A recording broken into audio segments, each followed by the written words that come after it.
What is up, YouTube Kingdom? I am BC King, and welcome back to my playthrough of Phoenix Wright Aceattorney. So, I thought we were done last time. I thought we, got the game done, and, I read that episode 5 was apparently originally a DS-only, episode, but, I guess they put it in this remake, so, yeah, we are not done. And apparently this case is even longer than the last one, so we're gonna be here for a bit longer. But honestly, I'm excited. I do love this game a lot, so I'm totally fine, you know, doing more of this, because it's fun. So here we go. Episode 5, Rise from the Ashes.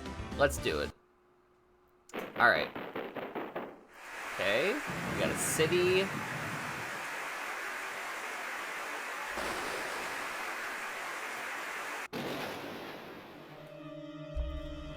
Uh-oh. That's very well animated. Have we seen that yet in this game? Oh, wait, oh, that was 2 people.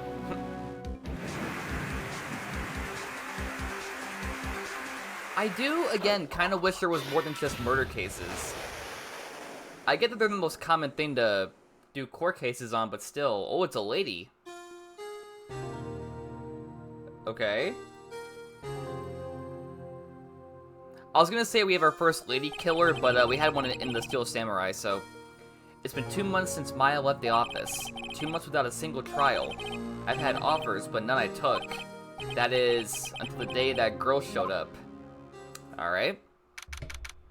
February 22nd, 10:02 a.m., Wright & Co. Law Offices.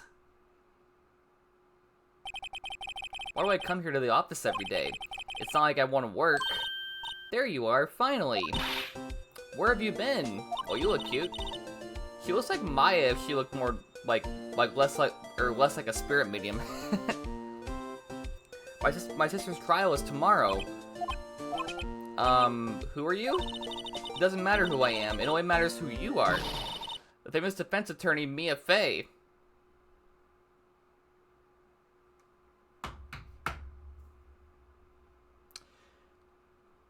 Lady, take a good long look at me. Do I look like a woman to you?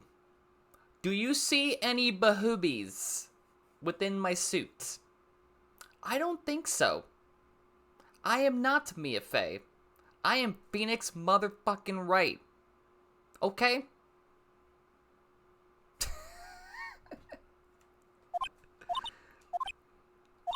Oh, you're not Mia Fey, are you? Again, not a lady. Have you seen a picture of Mia Fey? Do I look like her at all? Any resemblance? I'm sorry, but Miss Mia Fey no longer works here. So you are the copy boy?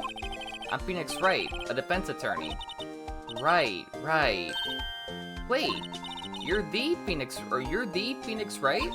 The Phoenix Wright from the Edgeworth murder case. Yes, that's correct. It wasn't Edgeworth who was murdered, though. That's a relief, then. You're better than nobody. I'm sorry, I'm afraid I'm not taking cases right now. But you are Phoenix Wright, right? The undefeated defense attorney? Look, I'm not accepting any new cases. I'm sorry, but you'll have to try elsewhere. Please, I'm out of time. But, please, you have to help. It's my sister. Oh, hi, Mia. Or Maya, sorry. Oh, he's getting flashbacks to when Maya asked to help with the Mia murder case. She's like, it's my sister. Maya, could it be? Okay, I'll hear you out. Really? Thank you so much. My name's Emma Sky. I'm a scientific investigator. I do like her outfit a lot. She kind of reminds me of like a Willy Wonka sort of character with the glasses. Scientific investigator. Okay, let's see what you got. Yeah, her outfit is really nice. Emma, was it? So you're a scientific investigator? Yes, that's right. Is something wrong? No, it's just you seem kind of, jumpy, or maybe just young? Young? I'll be 16 years old this year. Oh, I see. Wait, only 16? I'm set to be formally assigned to forensics in 3 more years. My work's becoming quite well known, at my age no less. So what exactly is your current position then? Well, legally speaking, I guess you'd call me an 11th grader. But I'm ready to do my job, at my age, no less. Great, another future professional in training. Alright, the case. So what's this about a case? You said the trial's tomorrow? My sister didn't do it. She wouldn't stab someone with a knife. She wouldn't. So it's a murder case. I don't care if there's a witness who saw her do it. She didn't do it. I know she didn't do it. It's a scientific fact. And there's a witness. Just talk to her. You have to talk to her. Right, I suppose I will. I promised her I'd bring Mia Fey, but that's interesting. How would she know Mia? That is very... Does she not know that she's dead? You want to be a scientific investigator when you grow up, then? Excuse me? I'm not a child, I'll have you know. Still, it's good to have a goal, albeit a very unusual one. I believe an investigation should be done scientifically. Don't you? Yeah, sure can't falter for lack of enthusiasm. If this case is handled scientifically, I'm sure my sister's name will be cleared. Your sister? I've been doing research, you know. I'm developing a new scientific method of case investigation. I'll show you when I'm done. Looking forward to it. Guess I should get down to the detention center and talk to her sister. Well, let's see how she knows Mia first. My sister asked for Mia specifically. This Mia Fey person was a few years below her in school. Ah, okay. That makes sense. Went to the same school, huh? She always told me to go to Mia if I ever needed a defense attorney. And, well, I need one. Incidentally, Mia's a woman. Now that you mention it, I guess it is more of a woman's name than a man's. Well, it's nice of you to help your sister out like this. You must be close. Well... Actually, when she gets like she is now, I kind of hate her. Huh? But she's my only family. Your only family? What about your parents? They died in a car accident when I was little. Oh. I'm sorry. Alright, guess we're going to the detention center, see what her sister looks like. February 22nd, detention center, visitors room. Wonder what's wrong with Emma. She got quiet all of a sudden as soon as we arrived. Guard, I thought I told you I didn't want visitors. Sorry, ma'am, it's just your sister. No excuses. Or did you not want to raise this here, Understood, ma'am. What was that all about? Hi, Lana. Okay. I can see why she kind of hates her now. She seems kind of bitchy. Funny. I seem to remember specifically telling you not to come here. Perhaps my memory is failing. Look, I didn't want to come here either, okay? But your trial's tomorrow and you still don't have a defense attorney. I'll be the one in court tomorrow. This has nothing to do with you, Emma. Oh, she's kind of cute. Okay. Isn't that right, Mr. Wright? Hey, how do you know me? Mia mentioned you. I've heard quite a bit. I'm sorry, what exactly is it that you do? My name is Lana Sky. I'm chief prosecutor for this district. You're a prosecutor? Interesting. A prosecutor committing a murder? Supposedly. Two sisters, one's a lawyer. Could this be a coincidence? Emma, Lana, I mean, they're just like... Is something wrong, Mr. Wright? Alright, let's talk to Lana. The case. There's something you should know from the start. Which is... The suspect in this case has confessed to the crime. Huh? Wait, but the suspect is... me. I did it. Well, Mr. Wright? Well, why don't you begin by telling me exactly what happened? The crime took place yesterday, February 21st at 5:15 p.m. That's quite specific. It was in the witness's deposition. A witness clearly saw me committing the crime. That was a bit of bad luck, wasn't it? The crime took place in the underground parking lot at the prosecutor's office. The body was found in the trunk of my subordinate's car. The prosecutor's office, huh? In your subordinate's car trunk. Classy. I was arrested on the spot, caught red-handed, as it were. Well, that's just great. Alright, who is the victim? An investigator with the police department. I suppose the correct term is detective. Okay, so apparently a prosecutor supposedly killed a detective. That's crazy. A detective? Death was due to a loss of blood. He was stabbed once in the stomach. By you? Death wasn't immediate, but the wound was fatal. I see. Allow me to repeat myself, Mr. Wright. The victim was a detective. You know what that means, don't you? Uh-oh. What, Mr. Wright? What does it mean? Well, it means the police department will consider it a matter of pride to have me found guilty. They will use any means at their disposal to do so. This case gets worse and worse every day I learn. Dang. So you're the chief prosecutor? That is correct. I'm responsible for overseeing every trial handled by prosecutors in this district. I make sure the prosecutors have what they need to do the job and manage every aspect. Those are my responsibilities in a nutshell. That's an awfully large nutshell. Still, I'm a little surprised. I would think you'd recognize the district's chief prosecutor, Mr. Wright. Huh? In fact, it seems impossible you wouldn't. Lana? What happened to your hand? Oh, this? I cut myself by accident, when I stabbed him, that is. Huh? I'm not very good at being a criminal, I suppose. How am I supposed to defend this? I'm gonna change the subject. Wait, she was in the class ahead of Mia, wasn't she? Oh yeah, let's hear about that. You were in school with Mia, correct? A few years above her? Emma told you that too, did she?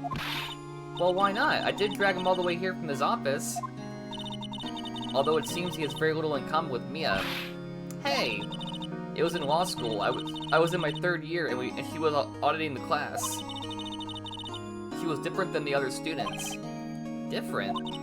She was strong. She'd do anything to become a defense attorney. Excuse me. Anything. That was probably why she was attracted to me. Like, ooh-woo? Excuse me? Intellectually attracted, Lana was top of her class in school. Okay, alright, sure. And Mia is kinda cute, I wouldn't blame you for, like, wanting to tap that. I was the best there was. Oh. I'm doing pretty good in school too, by the way. Sounds a bit different when Emma says it. Well, Mr. Wright? Excuse me? As you can plainly see, I'm admitting my guilt. I think it's safe to say, there's no way you can take this case. None. But Lana! Why? Why are you doing this to me? You never think of anyone but yourself. I know you didn't do it, Lana, I know. So, how can you say you did? If I lose you, I'll be all alone. I hate you, Lana. Damn. That's what you get. Mr. Wright? Yes? I believe our discussion here is ended. The rest, I leave to you. You mean you're requesting my services as your defense? Don't lose any sleep over it. Your client has confessed, after all. The case is over. Right, I'll do what I can to get to the bottom of this. Lana has confessed to the crime, yes. Something doesn't fit. It's that look in Emma's eyes. There's something else going on here, and I'm gonna find out what. Imagine Emma's the actual killer. I'm sorry, Mr. Wright. Huh? About what? My sister. She's not always like that, you know. I just never expected to be defending another prosecutor again. She's changed a lot. She used to be so gentle, always smiling. Everybody liked her. I see. Sorry, but I'm having trouble imagining that. What happened to her? I don't know for certain myself. I think maybe she... well, maybe not. Sounds like there's something that defies a simple scientific explanation. Let's go check out this underground parking at the prosecutor's office, shall we? Okay. Okay, I guess we're gonna go to the underground parking lot. Okay. Let's see here. This is the lot where it all happened? It looks like they're still investigating. Funny that my first visit to the prosecutor's office should be like this. Hey everyone, keep up the good work. Hey, what are you thinking? Well, they are going to be my coworkers 3 years from now after all. No harm in saying hello. Actually, there is. You know attorneys aren't supposed to examine crime scenes. I'm trying to not stand out too much here, see? Hey there. You expecting to go unnoticed here, partner? Partner? Hello, cowboy. What do we have here? It looks like a bambino got loose from the ranch and is up to no good. Both gotta learn to keep the dogs tied down, partner. Mr. Marshall. He's shaving his beard with a knife. Okay. Marshall looks like more like a sheriff to me. Sorry. Look here, Bambina. I know how you feel, but this is my gang's gold strike. See? Strike. This is our claim, our territory, with a mother load of evidence. If you're fixing to mess with what's ours, you'll regret it, partner. You know what dreams the cacti out in the desert dream? You want to? What's this guy talking about? You head along home now. Happy trails, Bambina. Was that a hombre, a friend of yours? Kind of, sort of. Yeah, he's a detective. Who thinks he's a sheriff from the Wild West, it seems. Alright, let's see what we got. Got a door. Look, a door! This must mean something. Yeah, it's a fucking door. And you open it. I'm not sure what that doors mean anything. No, it won't open. A mysterious lock. I fail to see what's mysterious about it. Mr. Wright, you need to learn to enjoy life more. Let's finish our investigation first, shall we? And then we'll enjoy life, because that's how life is anyway. You're not allowed to enjoy life, you have to work. This is where the cars lead the lot. The arrow on the ground makes it look like more like an entrance. What are you talking about? It's plainly an exit. Or maybe it's both, kind of a dual purpose? Aha, the theory of relativity. What? I've got to write this down. I like her animations. Hey, Mr. Wright. Maybe you know, was Mr. Relativity German, or was he British? Mr. Relativity, are you sure that was his name? Probably not. We got a ladder. Aha, a ladder. That's a step ladder. What's the difference? In scientific terms, please. Scientific, huh? Look at the basic nature of things, Mr. Wright. This all seems so horribly familiar somehow. Got the phone. Here, a phone. Let's see if it works. Hey, don't touch stuff we don't need to be touching. I can't hear anything. My ears. No, my ears. Maybe it's due to the barometric pressure. What is she babbling about? Hey, what did you just say? See, you can hear just fine. The phone's broken. What is this? This wall is in our way. It's got a faucet for water. Wait, I know. This wall is merely a facade hiding the truth. This is no wall, but a water tank. I fail to see how it makes any difference either way. Got some barrels?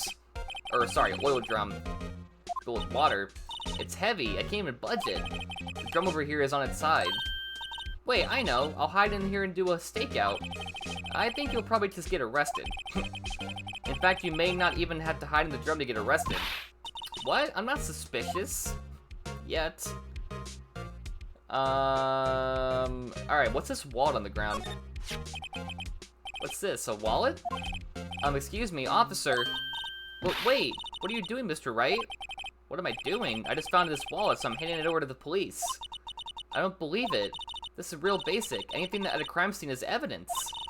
Let's be scientific about this, please. Just put it in your pocket. How is that scientific? Sounds like theft to me. Okay. I'm called to duty already, and at my tender age. Here, I'll teach you the trick to examining evidence in detail, okay? By the way, her eyes are sparkling. I can tell she's been waiting for this. Okay, now, look at the court record.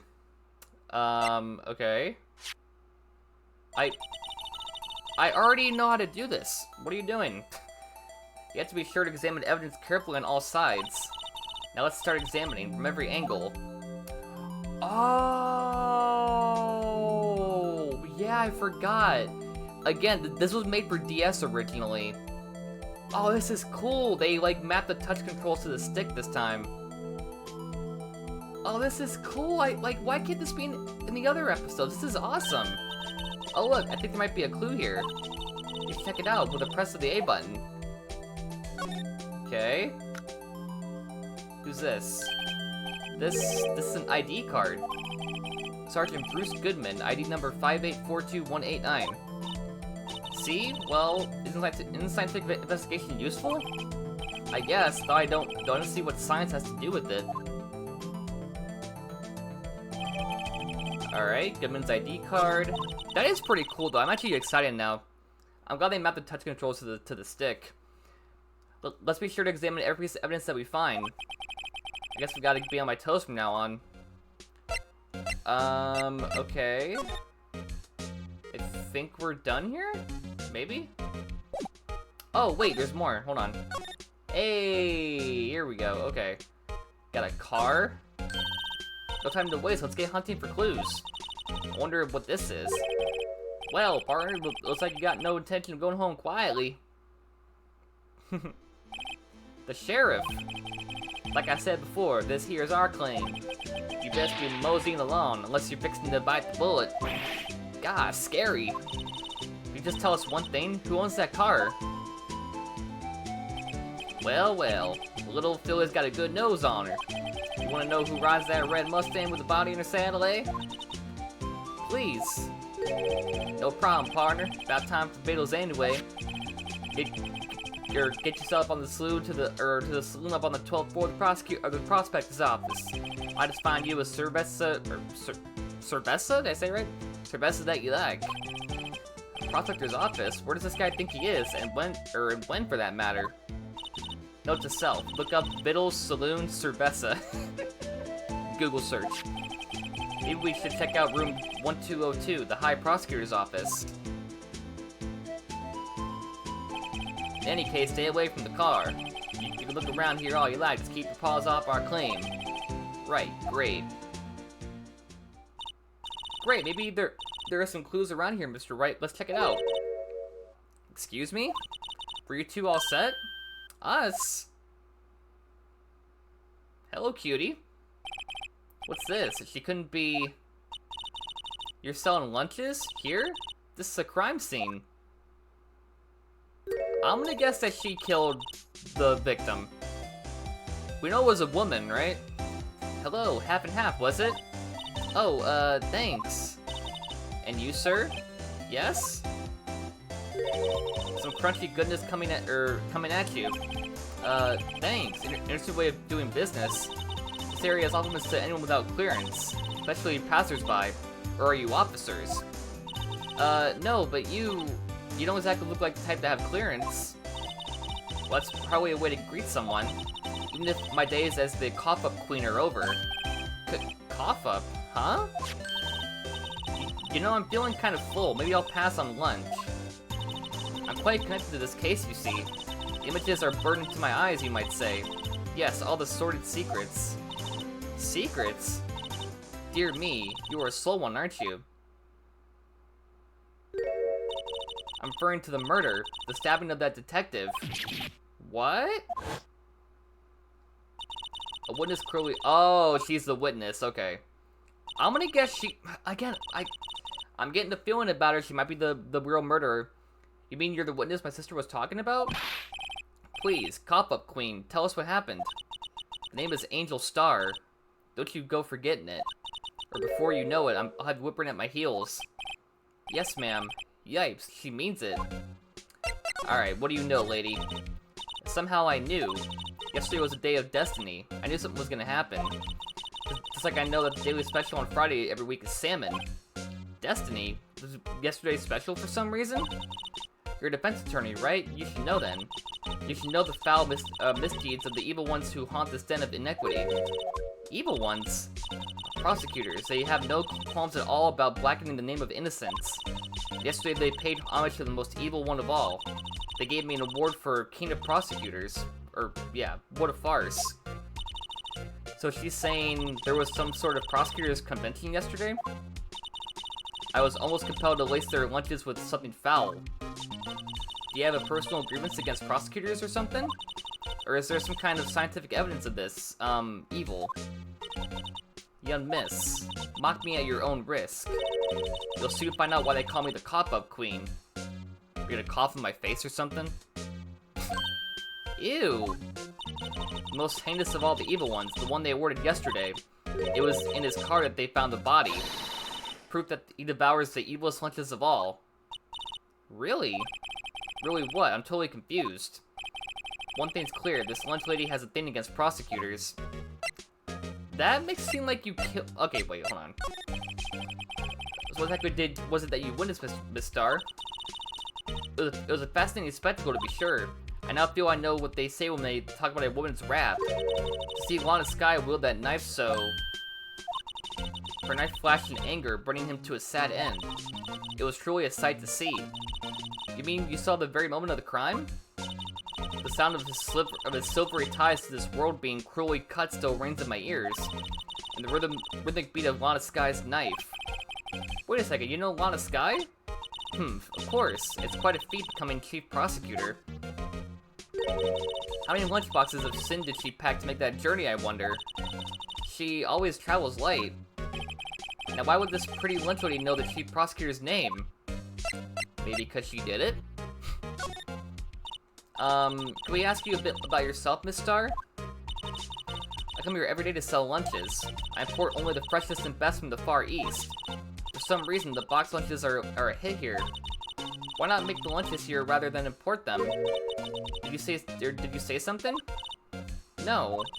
Only true connoisseurs can understand. Oh, okay, that's a fish.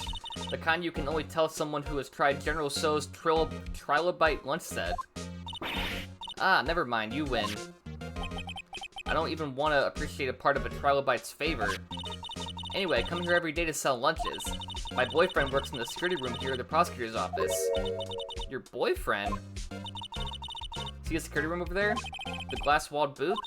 I sell my lunches, and since I'm here anyway, I drop in to see him. Since you're here anyway, I guess selling lunches is more important than romance. So to scientifically analyze the data available so far, you, Miss Star, are a lunch vendor with an ulterior motive for coming here. Useful analysis. Not. Alright, prosecutor's office.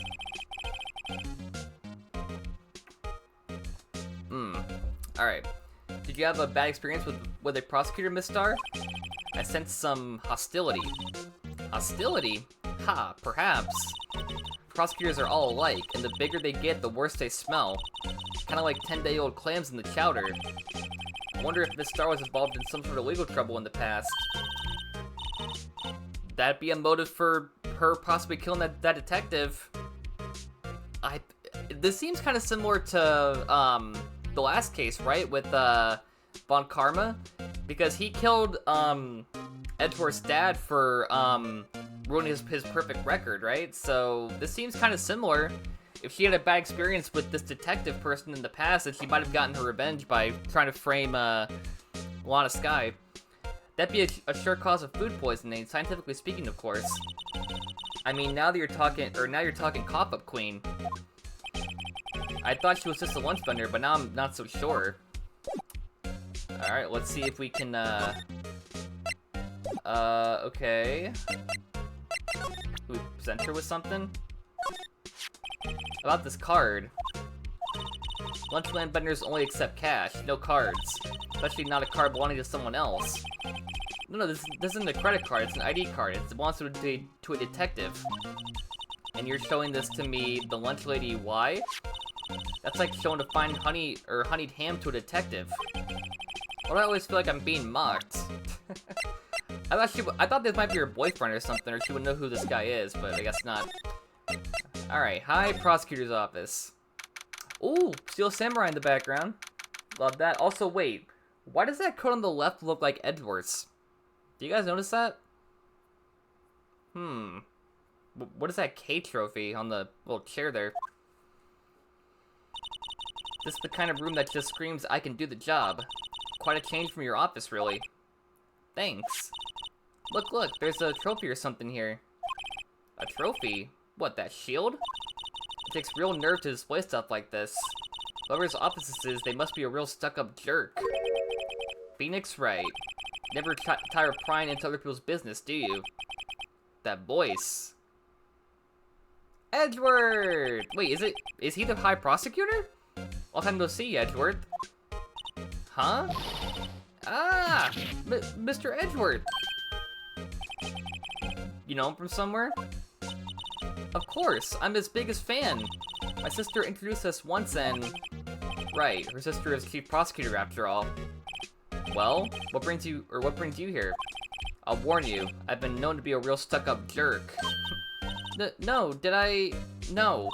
It was just Mr. Wright here, Hey, don't blame me. We're just here to investigate a murder case. Murder?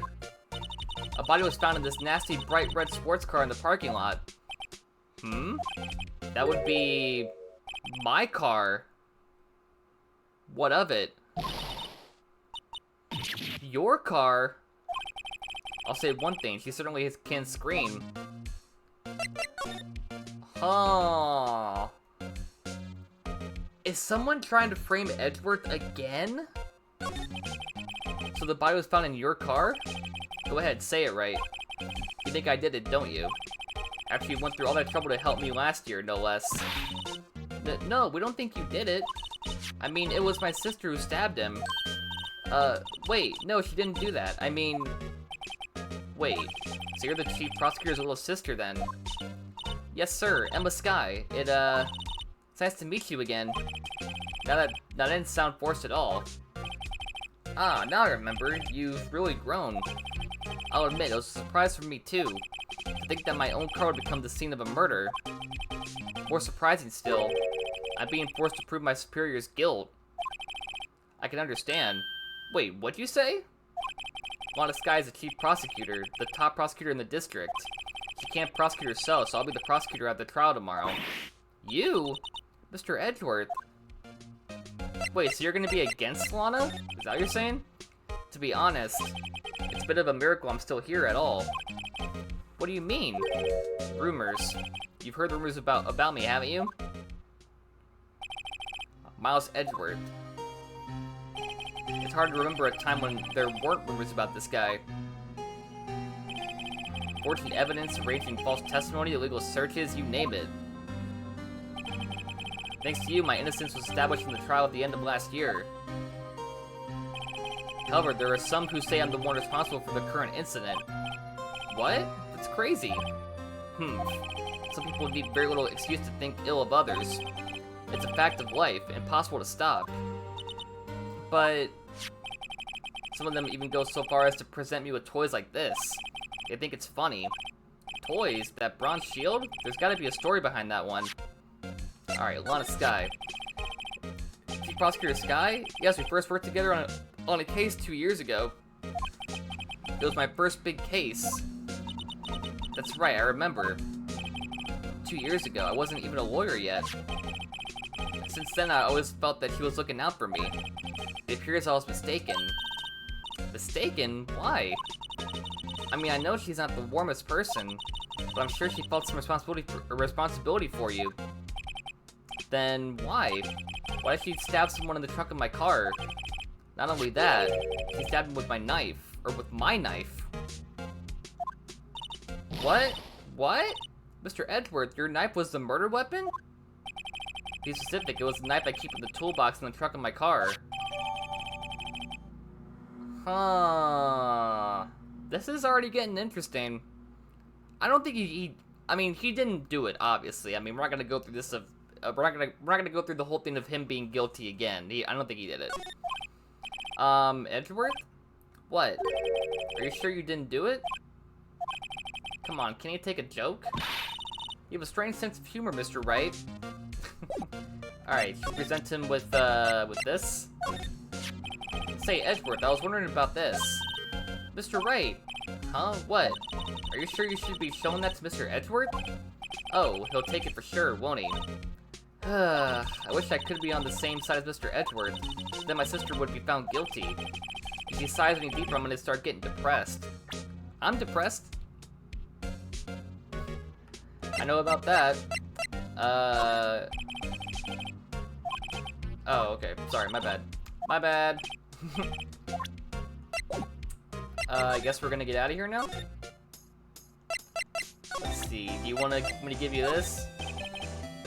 Take a look at this. You? Yes? You said you wanted some hot tea, right? No, but thanks. You can look at me. You must have to brew the leaves a long time to get rich flavor like this. We pre-infuse the leaves with steam before brewing. I knew it! That's the secret to their aroma. Exquisite. The only thing I'm smelling here is wasted time. Yep. Alright, let's see. Move... I guess detention center? Talk to Lana again, or we won't? Okay. see. Talk. Present. Here, see this? Ah, I've noticed that defense attorneys have a tendency to want to show people things. Oh, okay. I guess not. Oh, wait a minute, hold on. What if we give her my badge? The defense attorney must be able to fight. How about you? Do you think you can win? How about tackling Lunchland's Pickles Supreme lunchbox? Wow, it's really crunchy. A box of pickles. Kind of a sad lunch if you ask me. Alright, let's see. High prosecutor. Should we show him my badge? I once dreamed of being a defense attorney a long time ago. What? You wanted to be a defense attorney, Mr. Edgeworth? Yet my path is laid out clearly before me. I know time to reflect on what might have been. Okay. Oh, wait, examine, right? Yeah, here we go. A work desk. What a nice desk. Easy to use and easy on the eyes. It's polished so I can see my own reflection. Strange. Why did I just picture Detective Gumshoe? Maybe I'll take that name plaque as a souvenir. Don't, I'll sue you. What if she's actually... Wait, they're not Gumshoe's kids, are they? I don't... That might have been just a coincidence, I don't know. Hey, a chessboard! I'm not too up on my chess, but it looks like blue's in a bit of a tight spot. The red knights have surrounded the blue pawn. Huh? Those horses are mounted knights. Their swords have really sharp edges. Check out that poor pawn. His head is kind of spiky. Kind of reminds me of you. Mr. Edwards must be an avid chess player. What's wrong, Mr. Wright? Edges, surrounding a pawn with spiky hair. Nah, it's nothing. Totally just a coincidence. Whoa, these are all case files? They're stacked up to the ceiling. There's even a ladder. Odd.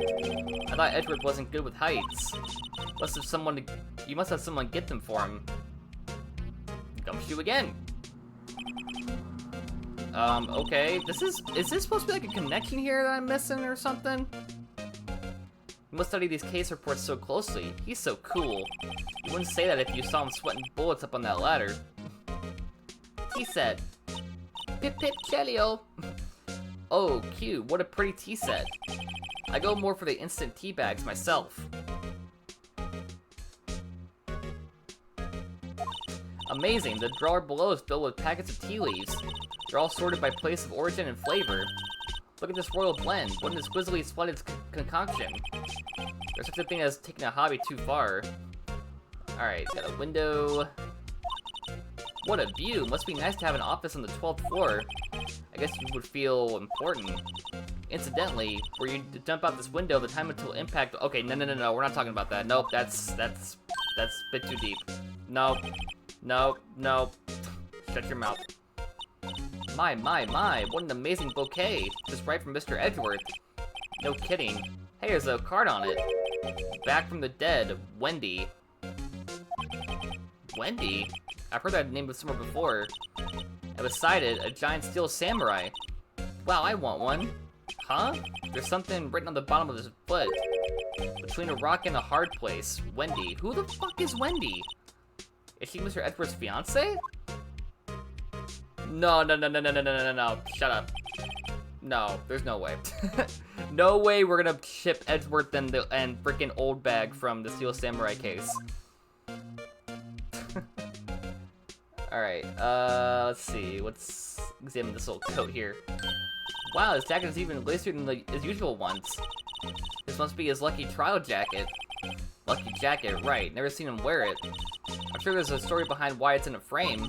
Maybe I'll be naughty and take a picture. He's getting way too excited about this. Alright, what is this trophy? Wait, hold on. Mr. Edgeworth has such a comfy sofa. Sofas like this make me want to curl up and take a nap. But he pores over his case files here until the wee hours of the morning. Then he takes off his jacket, rolls up his sleeves, and goes to sleep using his arms as a pillow. I don't believe it. She's actually daydreaming about Edgeworth working. I bet in the morning he has sofa hair and little creases in his cheek from the seams. He's so cool. Sofa hair is cool. Better than bedhead, probably.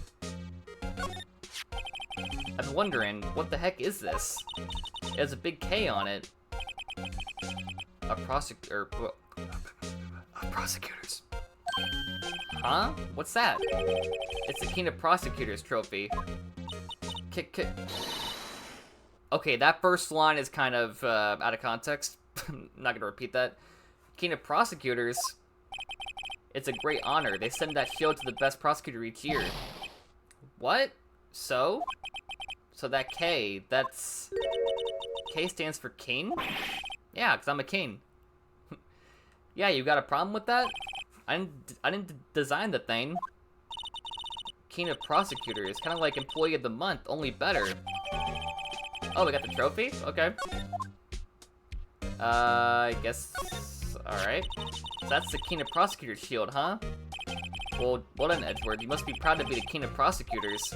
Congratulations, King of Prosecutors! Please, stop saying that. That's what doesn't explain one thing. Why is the tip of this shield broken off? Oh yeah, it is broken. Maybe that's the true murder weapon. I don't know. Guess we'll find out. Did we get this, Tim? Basically, this says you were the best of the best last year, huh? You could take that foolish grin elsewhere, right? I lost a day of work to receive that travesty. Huh? Why's that? I had to go to the police department to receive that broken shield. The police department? Yes, right next to the police station downtown. You've been there, haven't you? Where Detective Gumshoe works? Yeah. I was wondering something about your shield. Why is it broken? What does it matter? I've got more important things to worry about. Oh, right. He doesn't seem too concerned about this award, for better or for worse. Yesterday was a very busy day for the prosecutor's office. Maybe we should ask him more about yesterday. Alright, well, let's see what happened. The day of the crime. Can you tell me more about yesterday, the day of the murder? Yesterday was the annual cleaning day at the prosecutor's office.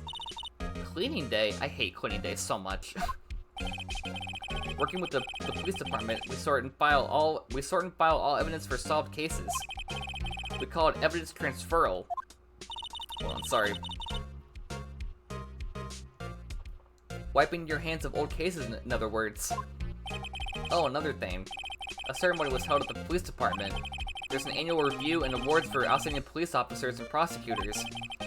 That's when you got the shield? I was at the police department yesterday afternoon. I got back here at 5:12. That's very precise. People like myself and Mr. Edward pride ourselves on our precision, Mr. Wright. No, I place little faith in my memory. The only thing I trust is solid evidence. Ah, okay. This is gonna be, probably helpful. This is the parking stub from the underground lot. The murder took place around 5:15. So the murder happened right after you got back. What, right? I'd appreciate it if you direct that suspicious glare elsewhere. I'm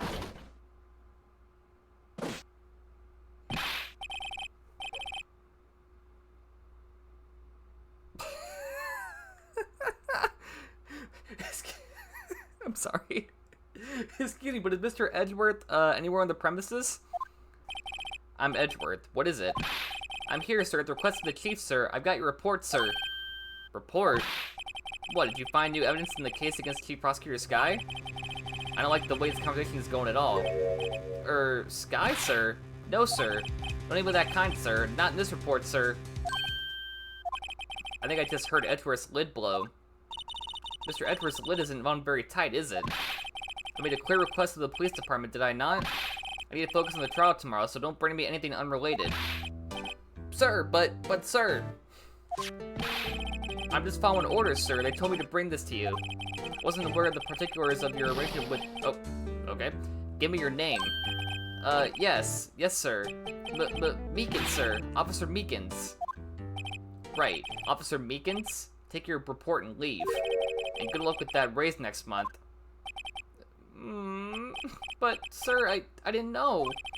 Poor guy. It looks like he was absent on the day they gave out brains and good luck.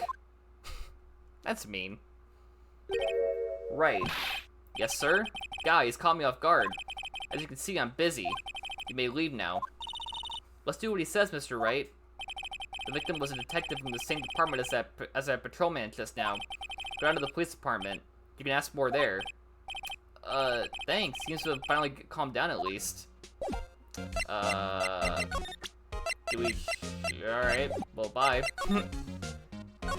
Okay, underground parking lot, police department. Oh, this is new, okay. Is that Gumshoe in the background? Also, is that the mascot? Phew, we're finally here. Why would they put the police department on so far away from the prosecutor's office? Beats me, it took about 30 minutes by taxi, and traffic wasn't even that bad.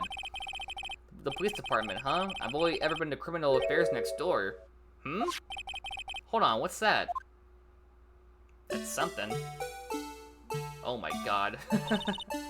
Disturbing, why does it undulate like that? Oh wait, I know, this is the Blue Badger. Oh yeah, we've seen that before, right? In the affairs office. We're trying to make him the police mascot. Wow, Mr. Wright, you sure know a lot about the police. Still, he does seem familiar somehow. Forget the Blue Badger. Who's that next to him? Someone appears to be dancing with the Blue Badger. Uh-oh, he noticed me. He sure is running over here fast. Oh, it's Gumshoe? Okay. Hey, pal, what are you doing here? That's my line, Detective Gumshoe. Specifically, why were you dancing over there? What? Well, at least he doesn't seem to be busy. This is our chance to get information. Hey, I'll have you know I'm a very busy man, pal. Alright, the case. I'll give you one word of advice, pal. You better not agree to defend the suspect in this case. Why not? Huh? Well, it's just that the chief prosecutor has confessed to the crime. She says she summoned the detective to the prosecutor's office and she killed him. Well, she's not telling the truth. Yes, well, no. Come on, pal. There's plenty of evidence against her.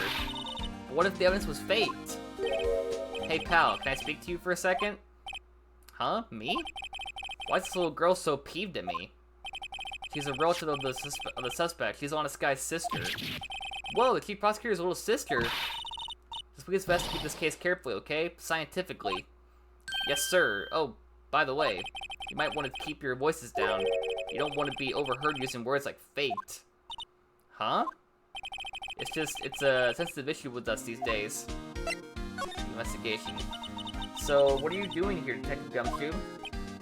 Me? Oh, well, nothing really. They kicked me out of criminal affairs. Gumshoe, what did you do this time? What do you mean, this time? Then what happened? I know things are busy right now. I mean, with my sister's case and all. It's true, we've never had a chief prosecutor murder anyone before. Only the highest ranked people are being let into criminal affairs now. The lowest ranking guy in there is our chief of detectives. They're not letting any of us rank and file detectives in at all. None of you? I know this is an important trial, isn't that a little odd? So anyway, I thought I'd spend the day getting the Badger dance down pat.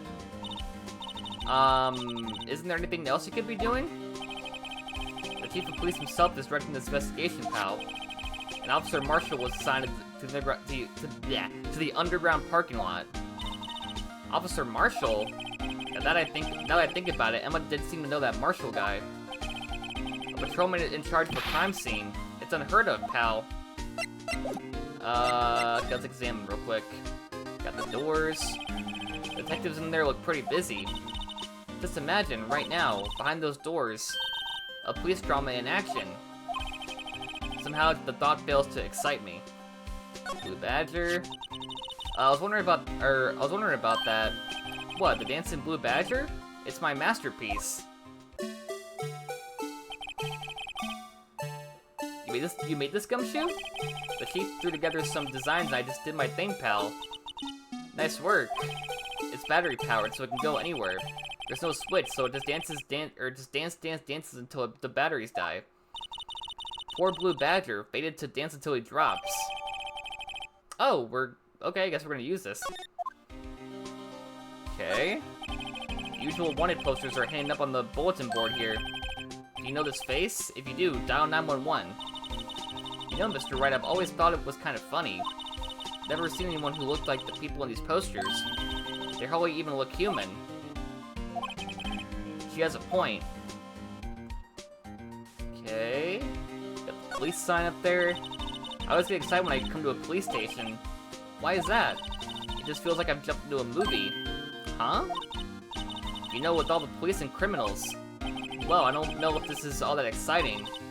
Sure it is, look at those two officers over there. They're probably talking about the latest bus. Funny, I thought they were talking about the weather. Okay, got a banner. The banner here is announcing the crime-fighting campaign. Nice slogan. Wonder if they'll be selling the fingerprinting sets. I don't think it's that kind of campaign. What family wouldn't want to set it home? It's good to find out who's stuck into the cookie jar. I think most people can figure that out without the extra help. Alright, got a cop car. Mr. Wright, do you know why patrol cars are painted black and white? No idea. Why? Well, I think they're designed after a panda. I don't think that's true. A panda? Not that I have scientific proof, it's just a theory. Do you mind me asking how you came up with that theory? It was when I was on a school trip. I saw a patrol car and it came to me. We had just been at the zoo, see? What about zebras, or do they not have those at your zoo? Exactly, see? Alright, who are these people? Look, that patrolman is saluting the other guy. He must be a detective. And I said, hey, you do that, your soup will get cold, buddy. That's hilarious, sir. I laughed so hard I cried. I guess he wasn't saluting, he was wiping tears from his eyes. Make a good pair. Okay, let's see. Let's give him some, maybe this? Detective Gumshoe, what can you tell me about this? Huh? Hey, pal, this is a detective's ID card. You can't just keep that, you have to turn it into the police. People like you that get me into so much trouble all the time. Meaning Gumshoe must drop his card a lot. Let's see. Bruce Goodman. Goodman? Sounds familiar. Nah, my mistake. But didn't you work together with him in criminal affairs? Whoa, now I remember. Bruce Goodman. He's the victim. That's what I thought. Can you tell us more, Detective Gumshoe? What about this? Found Mr. Edgeworth's car, stabbed with Mr. Edgeworth's knife, huh? What would drive Chief Prosecutor Sky to do such a thing? Wait, I mean, sure, of course someone else really did it. Someone who must have a grudge against Mr. Edgeworth. The car and the knife do seem a little too well organized to be a coincidence. Poor Mr. Edgeworth, what could have happened? You have to find out a little more about what's going on with Edgeworth. Okay, what about this? Oh, it's the same thing, okay, never mind. Never mind. My bad. What about this? Hey, that's it.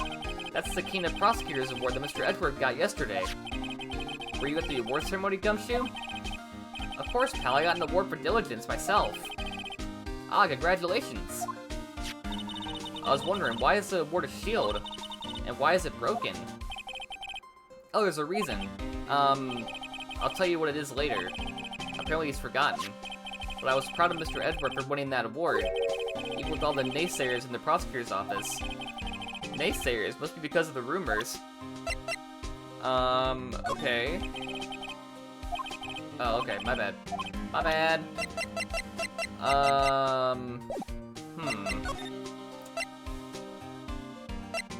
Let's see, underground parking lot, maybe?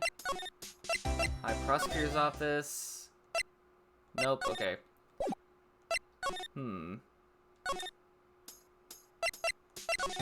Maybe detention center? Nope. Offices? Huh. We're missing something. Let's see. Oh, here we go. Bruce Goodman. Does this ID card belong to the victim? He was a detective like myself. Detective Bruce Goodman. Don't you think it's strange? I mean, why would his victim's ID card be lying on the ground where we found it? Well, Goodman should have been at the police department yesterday. There was an evidence transferal for a case he handled 2 years ago. Evidence transferal? Mr. Edgeworth mentioned that too. But Goodman was killed at the prosecutor's office. Well, that's the thing. It's hard to say this, but word is that Chief Prosecutor Sky called him out there to the parking lot. And Lana's confessing as much. Alright, Edgeworth's troubles. He's in a tough spot again. Again? Oh yeah, the last case. Well, it all started with the murder of that defense attorney, Hammond. But Edward was found innocent. Listen, pal, there have always been rumors about Mr. Edward. Forging evidence, making deals with witnesses. Nothing outright, but there were always whispered rumors. Ever since he was accused of murder, no one's whispering. They're practically shouting. But there's no evidence against him. Well, Mr. Edward has always had unusually strong ties to the department higher-ups. It's only natural that people would be suspicious. I had no idea that he was under the gun. Anyway, this latest case has started a new rumor. People say the only reason he took this case is because he's aiming for the chief prosecutor position himself. What? I know the truth, pal. Nobody wants to be the one who has to prosecute the chief prosecutor. Mr. Edwards is biting the bullet on this one. He's doing this for all of us. And that's all I know about that. I'm not officially in the case, you know. Thank you. Why aren't you handling the case, Gumshoe? We met the guy who is, what was his name? The guy in the parking lot. Deputy Officer Marshall. He was appointed directly by the Chief of Police. Officer Marshall? Is he some kind of Wild West sheriff or something? No, Jake Marshall's just a regular officer. From West LA. For a moment there, I wasn't sure. Look, pal, let me try to make things a little easier for you. Show them this and they'll let you examine the crime scene. Maybe. Okay. I'll be surprised if this gets us anywhere. Just act like you're supposed to be there and nobody will look at you twice, pal. Alright, let's go, back here. February 22nd, prosecutor's office, underground parking lot. Looks like the investigation is still going. Have to be getting back to the shop. Sorry, looks like I'll be stuck in this pit till the sun sleeps. I'll see you in my dreams tonight then, baby. Oh, it's okay, her boyfriend. Oh, still here? Ah, hello. Why the surprised looks? Didn't I mention? I've got a boyfriend in the criminal affairs too. What happened to the security guard? Hey, what's wrong, Bambina? You're looking like a doggy that's lost its herd. Wait, are they dating? Jake Marshall. Strange guy to put in charge of a crime scene. Okay, the victim. There's something I wanted to ask you. The scene of the crime, a cold grave for men who lost their dreams. And me, I watch over them as they sleep, dreaming of the desert's harsh judgment. He's asleep. Well, should we show this hopeless case to catch his interest? There's something I wanted to ask you.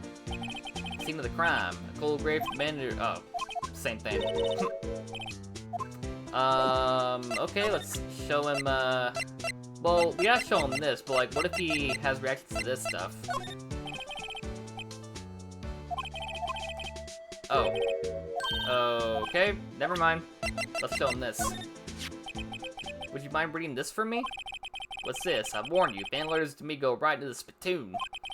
It's a letter of introduction from Detective Gumshoe. May we investigate? Gumshoe? Ah, that old cow dog? You holding a birthday party or something? Huh? Look, where it should say letter of introduction, it says invitation. Ah, I think he just miswrote it. Wait, why am I getting all defensive here? No worries, this proves it's from Gumshoe, better than a blood test. Guess I better let you in then. Thank you, Officer Marshall. Oh, that's right, he's a patrolman, not a detective. Which reminds me. Hey, wait a sec. Isn't the crime scene supposed to be handled by detective or hire? Well, folks, the clues are calling. Welcome to our goal strike. Be like the settler, strike out for lands unknown. Manifest destiny. Let's have a hootenanny. Note to self, police investigations are like settling land. Well, Mr. Wright, what do you say? I say I won't be needing this anymore. Okay. What's that? Some sort of police passport? This is Goodman's ID card. Strangely enough, he found it a good distance away from the crime scene. Good distance in this rat hole? If you want distance, get yourself to Texas. Texas? This is a tiny little crime scene, a tiny little town with tiny little evidence. What difference does a few yards make, compadre? Note to self, if you encounter suspicious evidence, think of Texas. I love her already. There's no better way to study than to hang out with the pros. Alright, let's go see the crime scene over here. Alright, examine, got the car. Appears to be the car where the body was found. It looks like the lock on the trunk is busted. Okay. We already know that. Quite a luxury car, it just screams I have money to burn. Yeah, prosecutors get the big bucks. Okay, let's, what is this? This is like a cell phone. Scientific analysis suggests it belonged to the victim. I can't think of anyone else it could belong to. What's so scientific about that? Should we check it out? I guess check it out. Right, let's check it out. Oh, here we go again, alright. I'm not controlling that, by the way, that does it automatically. Okay, let's see. This phone's still on the redial screen. Redial? Mr. Wright?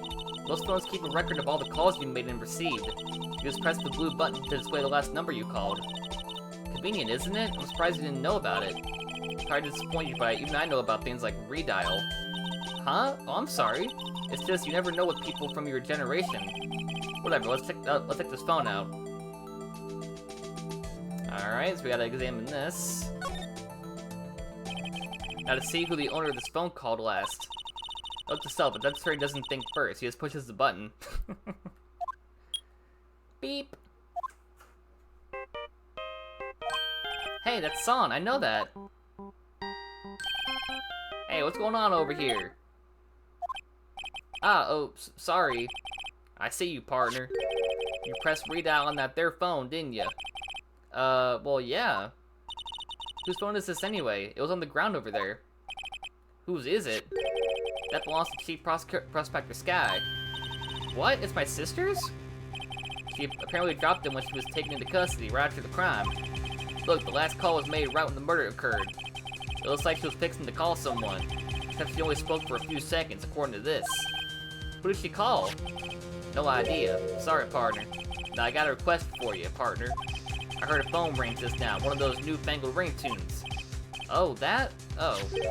I'm sorry, that was my phone. What? Your phone? Your phone? Yeah, that's kind of strange, but someone called me right as we picked up the other phone, a wrong number. Hope you're not lying. They shoot you for that in Texas, partner. Uh-oh, I've incited the wrath of the Lone Star Patrolman. Last call made at 5:18 on the day of the murder. Okay. Let's keep examining. Let's see. Oh, there's crime tape. It was hanging out of the trunk like that? This rope, is it? Yep, they laid it in the outline of the victim's body. So wait, the victim must have died when the killer closed the trunk on him. You've got to be the only person I know that would come to that conclusion. But no, they were stabbed, right? Unless they got stabbed and then, like, the trunk got closed on them.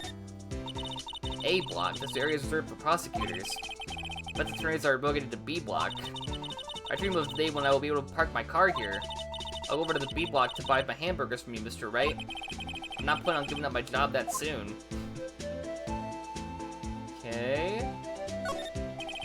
B block is through there. That's where visitors park. I can see the Lunchland car over there, far in the distance.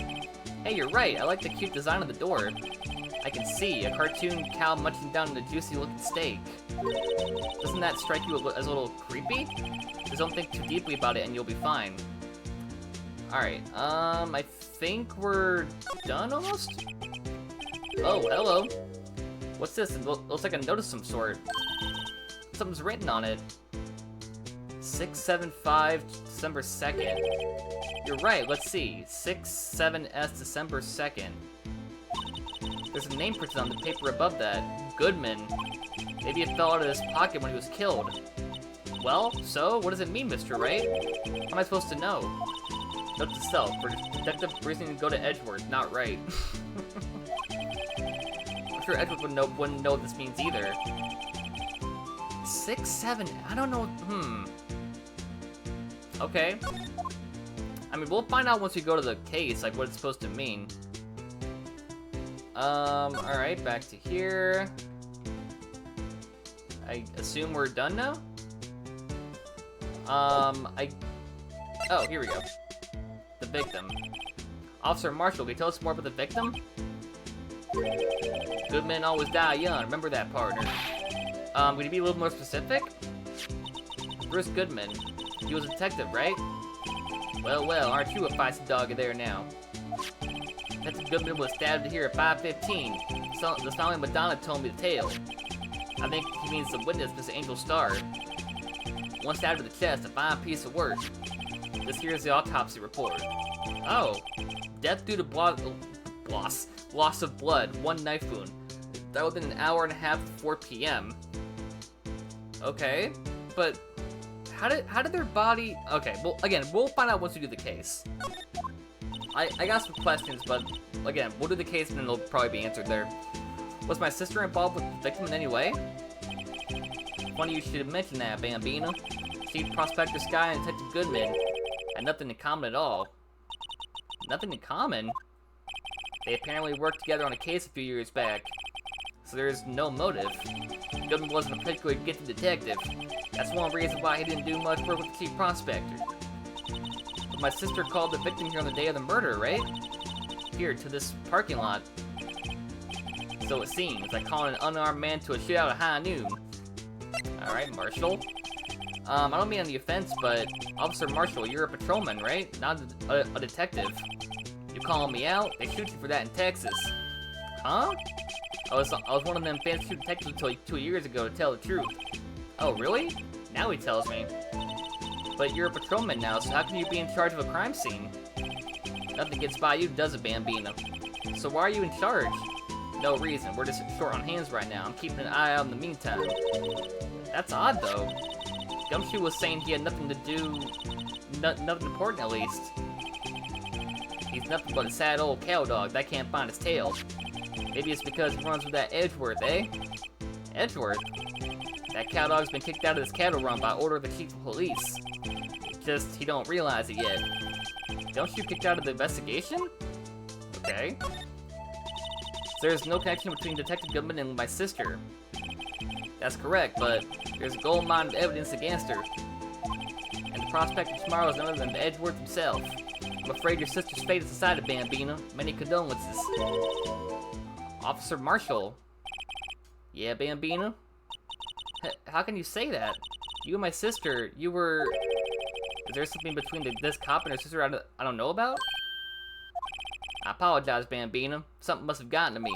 Maybe it's that dry wind that's blowing through the prospector's office. Dry wind or ill will. Someone's up to something here, but who? Office atmosphere. Suspicions about Mr. Edgeworth have been flying around for nearly 2 years now. Forged evidence and arranged testimonies, you mean? Or sorry, that was right. Wrong voice. He was unbeatable because he did whatever it took to win. Unbeatable, that is, until he met you. But rumors are just rumors, aren't they? There's prosecutors we're talking about. Evidence is everything to them. You follow the rumors about Edgeworth to their source, you find one person. But they're off limits, untouchable, you might say. One person? Who? Hate to say this, but it's your sister, Bambina, Chief Prospector Lana Sky. What? My sister? Edgeworth couldn't rustle all this cattle by himself. Some people load their guns with bullets, some people load them with deals. What, you're saying Edgeworth was making deals to win trials? Where there's gunshots, there's bound to be bullets. That's what the old-timers say. There's a big old secret hidden around here somewhere, everyone knows it. Is that why Detective Don't You was taking off the case? Did they target him because he was closest to Edgeworth? So, well, how are we doing, Mr. Wright? I guess we've got some clues. We have an autopsy report, a note from the victim, and a cell phone. So you think we'll be okay? Well, the only thing so bothering me is that Lana is confessing to the crime. She says she did it. No problem. I can guarantee that she is not the criminal. Oh, by the way, Emma? Yes? I know that song your phone plays when it rains. What? It's the Steel Samurai theme song, isn't it? That popular TV show for kids. The phone that rang earlier wasn't mine. It was yours. At 5:18, just after the murder took place. Your sister called you, didn't she, Emma? I'm sorry. Can you tell me what you talked about? She hung up right away. I see. Okay. Interesting. Emma, are you hiding something? A detective is murdered and the suspect is the top prosecutor in the district. I got a bad feeling about this. Like, maybe I still don't know everything that went on here. Alright, here we go. Time for, first trial. So I think, apparently there's gonna be 3 trials in this one. So, yeah. Alright, let's go ahead and do this. Alright, so 1 hour in, we are just now at the trial. So this might go on for a while. Trial former? Okay. There's a former and a ladder? How did the investigation go yesterday, Mr. Wright? Frankly, there are still a lot of gray areas. Or rather, the whole thing is one big gray area. Don't worry about me, no matter what the outcome. I'm ready to accept my fate. I believe in you, sis. Mr. Wright, let me offer you a word of advice. Yes? A defense attorney should never believe their client. Okay. The defendant is called to the trial because they are suspected of wrongdoing. Never forget that. Miss Sky, you remind me a lot of Mia. But there is one decisive difference between you and her.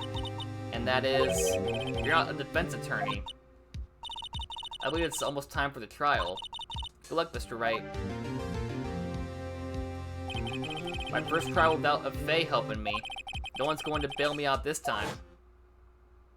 That's true. It's all come to this, we get no help. I'll be alone in there. So I have to discover the truth all by myself. Gotta use our brains. Let's do it, Mr. Wright. I'll be with you the whole way. I mean, she can help me, though, right?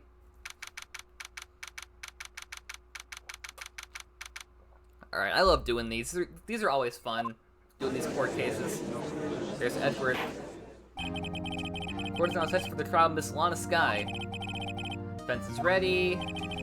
Prosecution's ready for a while, Your Honor. Edward. It's been 2 months, but I haven't been in a courtroom since his trial. I hope that personal feelings will not be a part of the proceedings today, Mr. Wright. I will choose the path I think is right, regardless of what those around me might say. The judgment to be made here is in our hands, not those of anyone else. Very well, Mr. Edwards, your opening statement, please. Chief Prosecutor Lana Sky has committed an unpardonable crime. Not only this, but she was rash enough to commit it in the prosecutor's office a lot. Wow, he's much more forceful in person. I suddenly feel like confessing to everything. However, she will now pay for her rashness with her life. There was a witness to her crime. A professional witness. Well then, call your first witness, Mr. Edgeworth. Prosecution calls its first witness, Miss Angel Star, to the stand. The Cop-Up Queen? Alright, here we go. Haven't I seen you somewhere? You ordered the caviar lunch, right? Oh, caviar. I've never eaten caviar before. The judge is really wolfing it down. And for you, I have a fiesta bowl. Thanks. Will the witness state her name and profession? Ah, and you, sir. Did you order the fingerprint lunchbox? It's too early for lunch. Your name and profession, please. Well, Your Honor, how does it taste? This is why everyone raves about caviar. It's so tasty it hurts. I always thought caviar would taste like pickled tapioca. What the heck does pickled tapioca taste like? Name, profession, now. Me? The name is Angel Star. Don't go forgetting it. I find myself running Lunchland these days. Is that what you wanted me to say, Mr. Edgeworth? Very well, witness. Please describe the incident to us. Prosecution will wait. I'm not finished eating. This is the worst judge ever, I swear to God. Hurry it up. Very well, Mr. Edgeworth. As you know, we usually call on the police to provide a description of the crime. Your Honor, as Mr. Edgeworth has said to the court, I am a professional. Huh? What exactly does that mean? Until 2 years ago, Miss Angel Star was a special investigator with the police. She was a first-rate homicide detective. Interesting. Miss Star was a detective? Ah-ha! I know who you are. Cough Up? Cough Up Queen Angel Star, Your Honor. Long time no see. But very well, you may continue with the description, Miss Star. Just who is this lady? That might have the court's attention over here. Alright, here we go. parking lot at the prosecutor's office is divided into 2 blocks. A block is for the prosecutor's office personnel, and B block is for visitors and clients. A chain divider separates the 2 blocks. I suppose that's to keep visitors from taking up prosecutor spaces, yes? The crime scene took place by a car in the back of A block in the car's trunk. The killer stabbed the victim with this knife and went to drive the body out. Unfortunately for her, there was a witness, and an arrest was made on the spot. And who was this valiant witness? Why, it was me, Your Honor. Okay, we got a picture. Witness, did you see the very moment of the crime? Of course, Your Honor. Immediately after that, I apprehended the chief prosecutor. Seems rather cut and dry, doesn't it? Well, Mr. Wright? I can't agree on principle, Your Honor. It seems that some poor losers are unwilling to accept the truth, Your Honor. So I proceed to crush what little hope they have remaining? If you can, then give them your worst, Miss Starr. Wait, are they talking about me? This judge, man. Alright, witness testimony. Somehow I always knew a day like this would come. I was on my way to deliver a lunchbox to my boyfriend. When I sensed something, perhaps it was my finely honed detective's intuition at work. Through the wire fence, I saw the chief prosecutor sitting next to a garish car. The chief prosecutor was holding a knife in her right hand. Then she thrust the pointy tip of the knife into Detective Goodman's chest. Okay. Bringing the lunchbox to your boyfriend, how touching. As you can see, there is no room for doubt. The key point of your testimony seems to be nothing other than the point of the knife which you saw being stabbed into Detective Goodman. So, how does it feel to be so utterly crushed? I'm still thinking about that. It's merely a flesh wound, Mr. Wright. Barrel, Mr. Wright. Cross-examine. Alright. I think I have 2 sentences that I can definitely find evidence for, but we'll see. I'll keep pressing her until then. How did you know? I respect the prosecutor's basic aberrance of crime, yet their methods are ugly and twisted. Twisted methods will always lead to tragedy. The lunch lady's uninformed opinion is duly noted, given that they are used to erasing inconvenient evidence at their whim. Killing off a detective that knew too much is really an extension of that. Miss Starr, do you have something personal against prosecutors? I thought that I had found my dream job when I became an investigator, and if I hadn't been laid off by those prosecutors over there, I'd still be one. Laid off? She was fired. To me, prosecutors are nothing more than worms. That said, I'm a pro, as you know. My testimony is unbiased and flawless. Very well, you may continue, Miss Starr. I'm thinking she did it. This boyfriend, he's the detective? Not that boyfriend, the security guard. That boyfriend? You have several?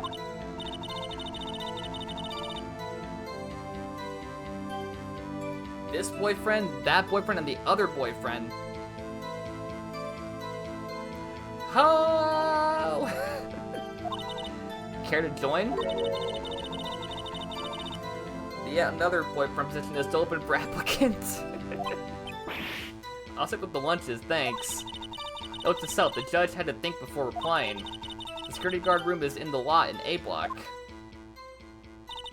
It's up on the 2nd level, so you can see everything from there. That would be the room with the security sign. Incidentally, did you bring your lunchboxes by car? So I'm a visitor now, I parked in B block. So, when she was in B block, which witnessed the crime? When I sensed something, perhaps it was my finely honed detective's intuition at work. You sensed something? So you were saying you had a premonition of the murder? It felt like, how would you say... Oh yes, it was like the feeling you get when you view a pumpkin chock full of seeds. I have no idea what that means.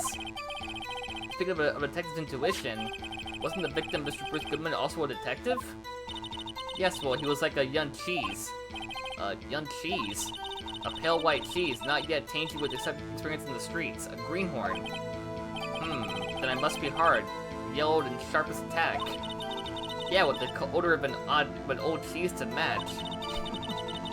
In any case, they're in the lot. I felt something stirring in the back of my mind. Through the wire fence, okay. By Garrett's car, you mean Mr. Edwards' car, yes. Mr. Edwards? Incidentally, the knife with which the victim was stabbed was also Mr. Edwards. Wasn't it? Indeed it was. What an odd case this is. And the person you saw, you were sure it was the defendant? I saw her from no further than 30 feet away. I'm certain it was her. If she's telling the truth, we're doomed. Let's do what we can. If we don't have any proof, we can always nitpick. Witness, in your testimony, you clearly stated the following. Prosecutor is nothing more than worms. Ergo, you are a biased witness. You might want to keep those silly opinions to yourself in the future, rookie. Huh? Rookie? Unless you're willing to risk the consequences of doubting me. I'll fry you like a fritter, crispy on the outside, chewy on the inside. That was inspiring. I believe I've heard that tagline elsewhere. You could cry plagiarism? I may be relegated to the lowly post of lunch lady, but my instincts are honed. Photograph? You took this? The moment I witnessed the crime, my reflexes took over and snap, I took a picture. In fact, one of my lunchboxes is rigged with a camera.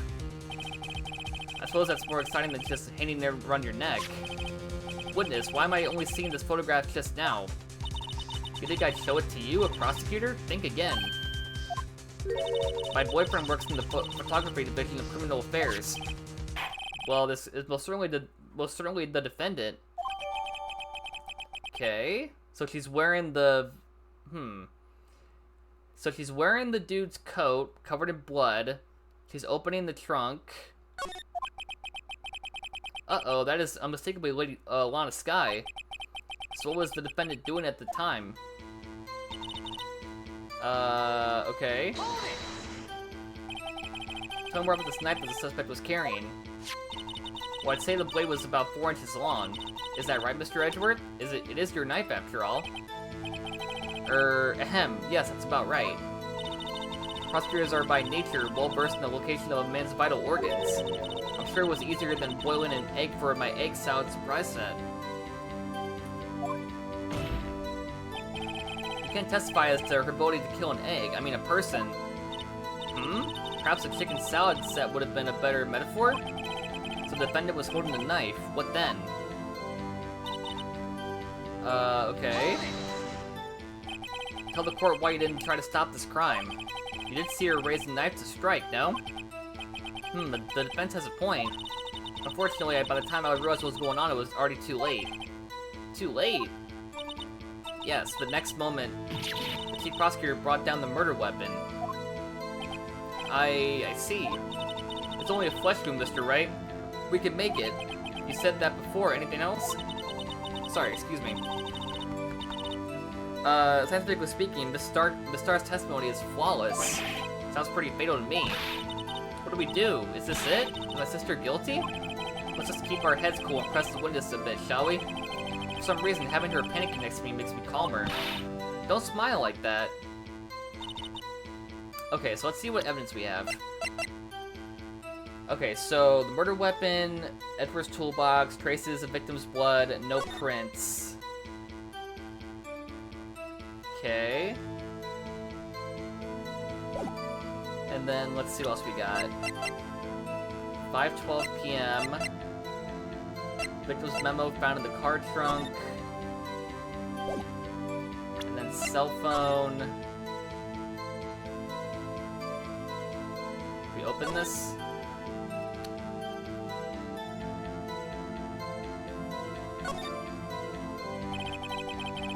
Oh, okay, my bad. I'm just trying to see what I can find here.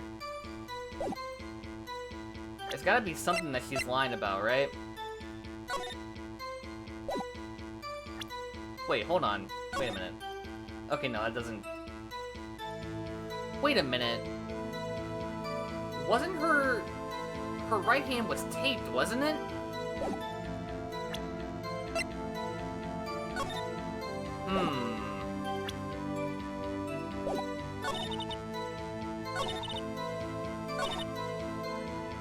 Okay, through the wire fence. So she was in B block, right?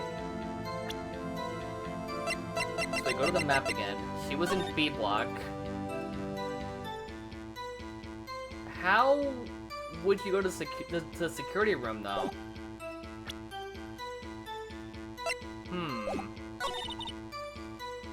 A knife in her right hand. Her hand was taped up, though, when we talked to her, right? I'm not sure, but this picture doesn't show it, though. So, I don't know. Wait. Wait a minute. Is she wearing gloves? Wait a minute.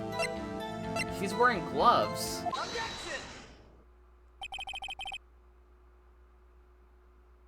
So I meant to press A to look at it again, and I pressed X by accident, and it was the right answer. I meant to press A to look at the picture again, and I pressed X by accident, but I guess I got it right. And you witnessed this? You saw Miss Sky stab the victim with the knife? As I've already said, yes. I swore it on my finest salmon swirl lunch. Sure that is a fine lunch. But isn't that odd? Look at this photograph. This is the photograph you took at the very moment of the crime, is it not? Then why is Miss Sky not holding the knife? Oh, that's why. I thought the gloves kind of gave it away, because I can barely see a glove on her left hand, but not on her right. I mean, maybe her right hand also has one, I don't know. Ahem. Mr. Edwards, your thoughts? Objection. That had to be the weakest objection ever, Edgeworth. Yet it was still stronger than your ever-feeble mind, Mr. Wright. What do you mean, Mr. Edgeworth? This photograph was not taken the moment before the stabbing. This was taken the moment after the stabbing. And how can you tell that? Blood splatter. Huh? See the dark crimson stains on the chief prosecutor's coat? But it's a black and white photograph. Ah, yes, it's hard to tell, but this could be blood. Well, Mr. Wright, I see no problem here. No problem, except you. Mr. Wright, are you going to sit there and take that kind of abuse? Arg, you got a better idea? Objection? Wait, that contradicts what witness said in your testimony. Namely, that you took the picture with the moment she witnessed the crime. Well, it seems I was slightly unclear. My apologies. That's it? If you run out of lunch, you order seconds. Problem solved. If you don't like it, try ordering the jumbo-sized lunch from the get-go. Good advice. I'm not sure I understood it, but good advice. I didn't have time to stop her. Prosecutor Sky was cold, calculating like a robot. She killed without pain or remorse. It was a premeditated murder. Premeditated? How do you know? Look at the chief prosecutor's hands in that photograph. Well, are those gloves? Surgical gloves made of rubber, most likely. Why? Made of thin rubber. Why would she have those on? If it was not premeditated, she would not be wearing those gloves. Clark! These gloves do seem to tell a tale of premeditation. Premeditated murder, a serious offense. Witness, add this to your testimony. Murder was planned. The rubber gloves prove it. What if she was just in the habit of wearing gloves, like driving gloves? The gloves were admitted as evidence when the defendant was arrested. They were rubber gloves, of the kind used for autopsies. In other words, when the chief prosecutor came to the crime scene, she came to do murder. It's the only possible conclusion that one can make. Everything was planned. It was a premeditated crime. Impressive. I'm sorry they took you off the force, Miss Starr. This is bad. She's got them thinking this was all planned. If she can prove this claim, the trial's already over. I've got to think of a way to show that this wasn't premeditated. It's only a flesh wound, Mr. Wright. We can make it. You said that before. Anything else? Scientifically speaking, Miss Starr's testimony is flawless. Oh, okay. It's the same dialogue as before. Alright, so I'm pretty sure that last sentence is gonna be what we gotta press, right? Oh, no, my bad. Hold on. I'm trying to make this go by quick. Okay. Victim's memo found in the car trunk. Okay. Property of Lana Sky, last call made to her sister. What would the evidence be here?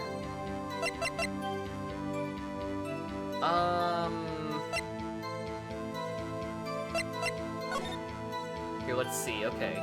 Able to see is Bruce Goodman. From 4 o'clock and 5 o'clock. Cause of death, loss of blood from chest wound. Assessment. Wound was caused by a 4.5-inch knife. A single stab wound was found. Okay, so we gotta prove that it's not planned, right? No prints.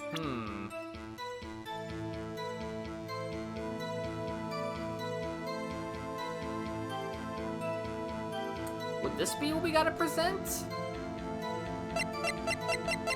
Huh. I'm trying to think. Like, what would prove that it wasn't planned? It can't be this again, right?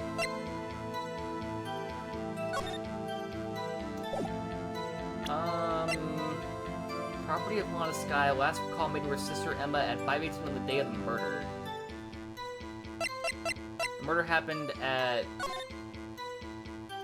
4 o'clock and 5:30.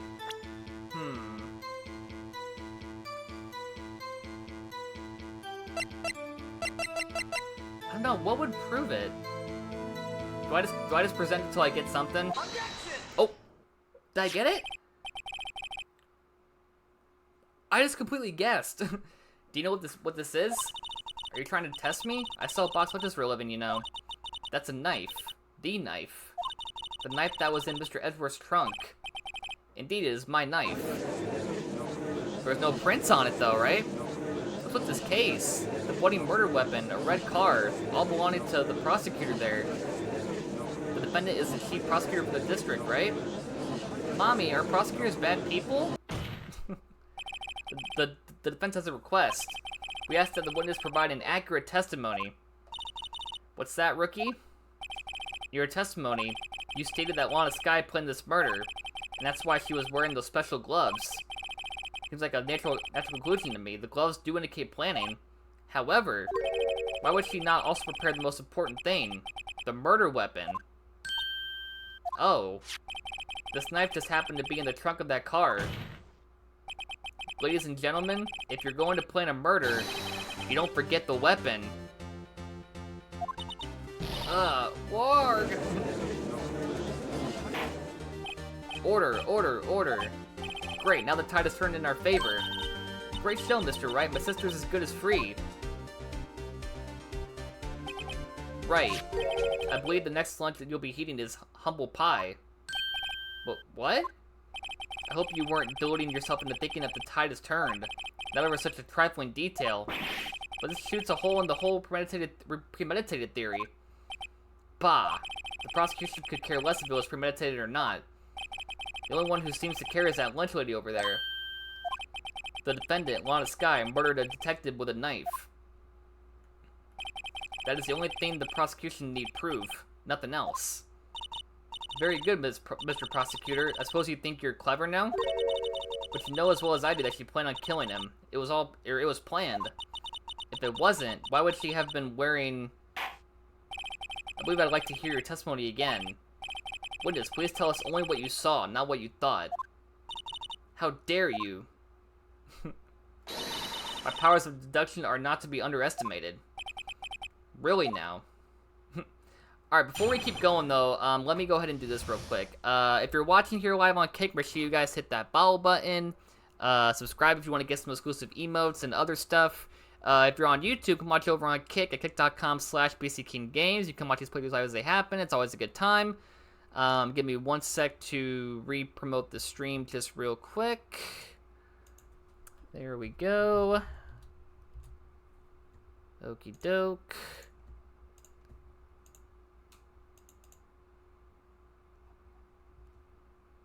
And I think we're good. Alright, with that said, let us get back into the game. Alright, Angel's Deduction. Lana Sky... Oh, hold on, let me get a drink. Lana Sky intended to murder Detective Goodman. That's why she called the victim all the way to the prosecutor's office. I'm sure the chief prosecutor had a grudge against the victim. Nothing else could drive that human machine to plunge the knife in again and again. Already got her. I already got her. I know what to present. Victim was summoned from the police department to the prosecutor's office. It does sound a lot like premeditation, doesn't it? So if I ordered a pizza, does that mean I'm planning to kill the delivery boy? In any case, the defense may now... I already know. I already know. I already got her. That last line did it. I'm not even gonna press her. You know what? I know what to do already, so... Let's see, where is it? One knife wound. Bye-bye. You say she stabbed him again and again, but you couldn't have witnessed that. Are you testing me? Then I'll test you. With my moss surprise. I'm afraid the moss has grown under our feet as we wait, Miss Star. What do you mean? I shouldn't have to explain this, but take a look. The autopsy report states that death was due to a loss of blood from one stab wound. Aha! You're right. Good show, Mr. Edgeworth. What a hunk. He's my hero, really. What about my objection? No one noticed? Well, witness? You got the crime scene set, right? Oh, thanks. I always believed that no one could ever mistake ketchup for blood. Now I realize that such mistakes are possible. So, you're saying you mistook something for blood? When she lifted her knife, I thought I saw blood at her breast. Splattered blood from her victim. That's why I thought she must have stabbed him at least twice. Then tell us what you saw that you thought was blood. Testify. Maybe it was ketchup. Her red muffler looked like blood to me. That's how ghastly that whole scene was. Her red muffler? Yes, like a scarf. The chief prosecutor always wears one around her neck, so she can easily hang at a moment's notice, I suppose. She's right. This guy was wearing a red scarf, wasn't she? But wait, isn't it odd that you mistook that for splattered blood? Well, people often mistake my beard for a bib. Okay. A judge with a bib, that's why this place feels so much like kindergarten sometimes. Actually, I do think I saw some traces of blood on her chest. However, the autopsy report is clear on this matter. There was only one knife wound. Apparently, Miss Star isn't entirely sure of her own testimony. Mr. Wright, this is our chance. Chance for what, I wonder? Miss Star has turned out to be as short-tempered as she looked when do better. Challenging her abilities as a detective really set her off. The short wick burns out the fastest, it's a scientific fact. I wonder, wouldn't it depend on the size of the candle? I mean, add more wax and even a really short wick will burn longer. Obviously, more scientific testing is required. Okay, so I guess that last one, let's see. Does she have a scarf in this picture?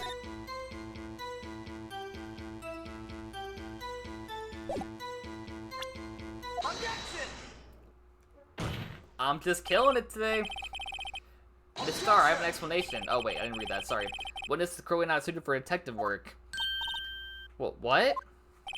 The suspect was not wearing a scarf or muffler of any kind when she stabbed the victim. And you've proved it yourself with this photograph. Huh? But that can't be. Only professional lunch lady could be so utterly clueless. Congratulations, perhaps you finally found your true calling in life. Of being a fucking liar. Harsh words, but good. In the end, Mr. Edgeworth prevails. What was my objection? Chopped liver? But it was there, a scarf. No, not that, but something red. Really? Well now, where were we? Witness has given us an entertaining interlude, but back to business. What? Very well, witness. Continue your testimony. You saw the crime and apprehended the suspect. Tell us about that. Very well. I do remember some things accurately, at least. Ultimately, we couldn't take the most important part of her testimony. Most important part? The part where your sister stabs the victim. This next testimony might just be the moment of truth. Alright, here we go. Can I go 5 for 5 without any help? After the murder, the suspect attempted to run behind a partition off to her side. Quickly caught her, explained her rights to her, and arrested her on the spot. Ah, yes, when I arrested her, she mentioned the muffler. That's what had me confused in my earlier testimony. The chief prosecutor made to escape, but against Angel Star, resistance is futile. You are quite determined about this scarf, aren't you? I strike like a snake and bite like a cobra. That's me, Angel Star.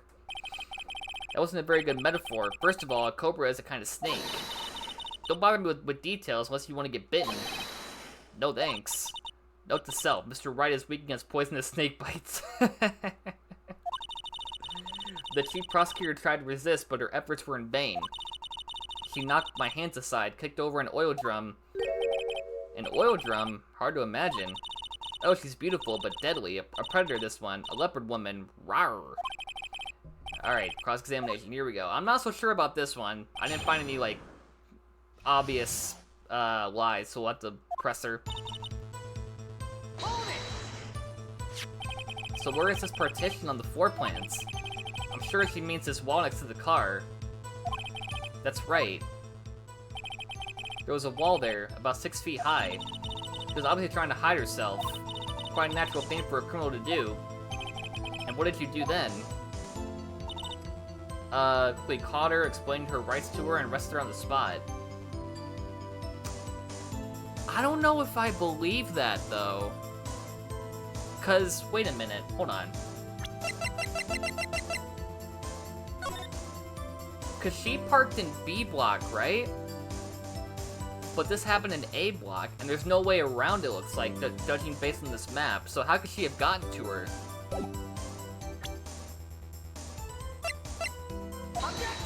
Nope. There goes my streak. Damn! Okay, whatever. Ah, it was almost perfect. Almost. Damn. Alright, that wasn't it. You say quickly. Were you close to the suspect? As I just said, I was only 30 feet away from her the whole time.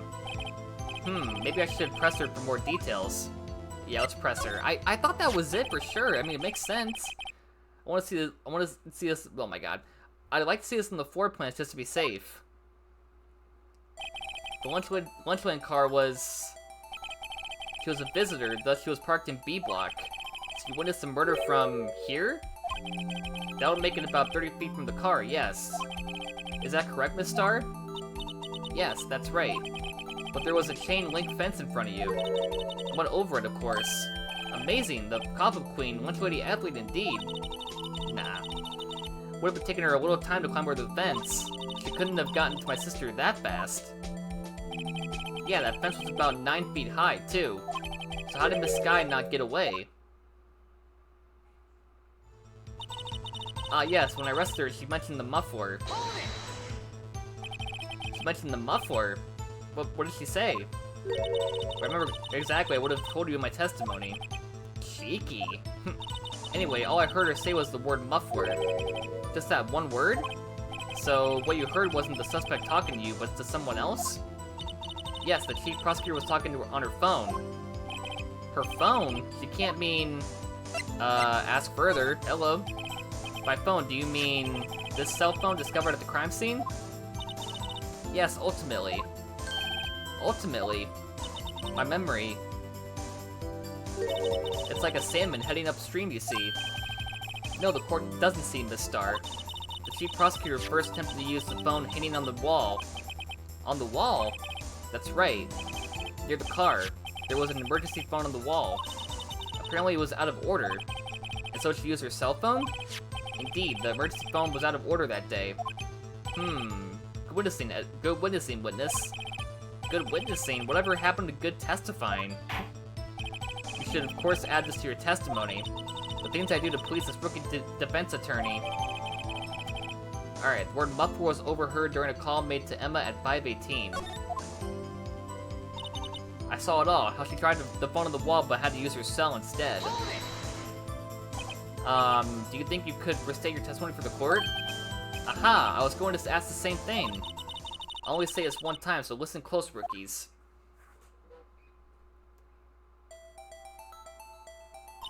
The chief prosecutor stabbed the victim and ran behind the partition.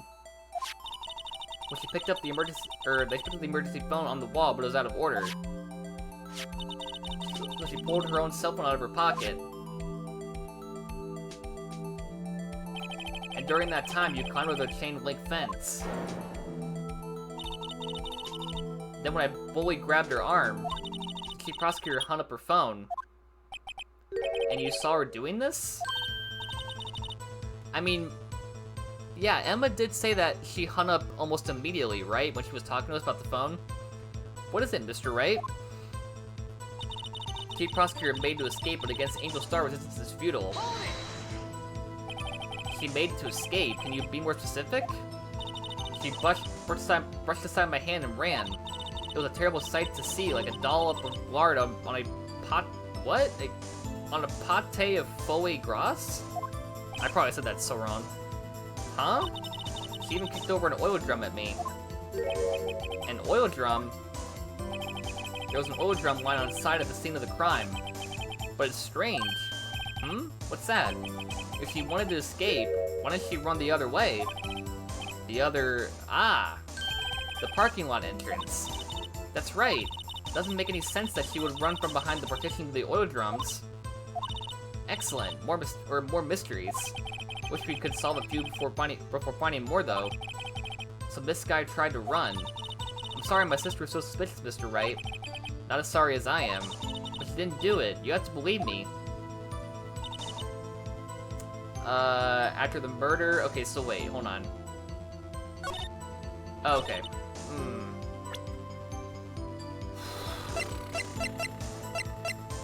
Trying to think, like, what would contradict this? Can we play the phone now or something? Alright. Like, what would help us out here?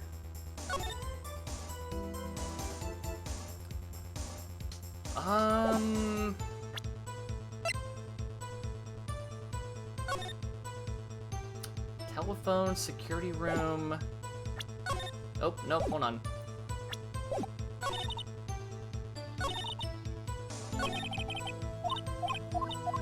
I'm kind of lost here. Hold on.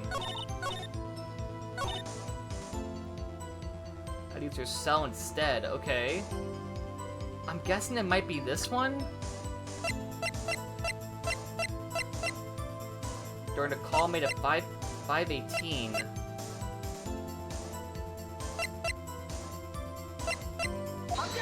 Nope. I'm getting lost here. Hold on. How long is this case supposed to be? Hold on. I think I might need help here. I'm not sure. I'm pretty sure it's this. I just don't know what to present.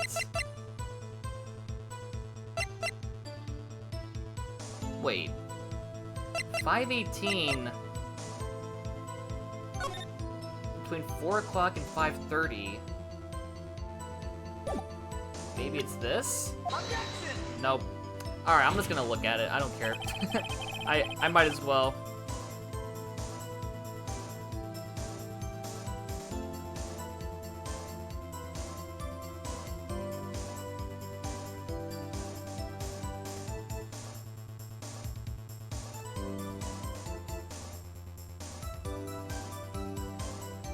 Oh, okay, I got it.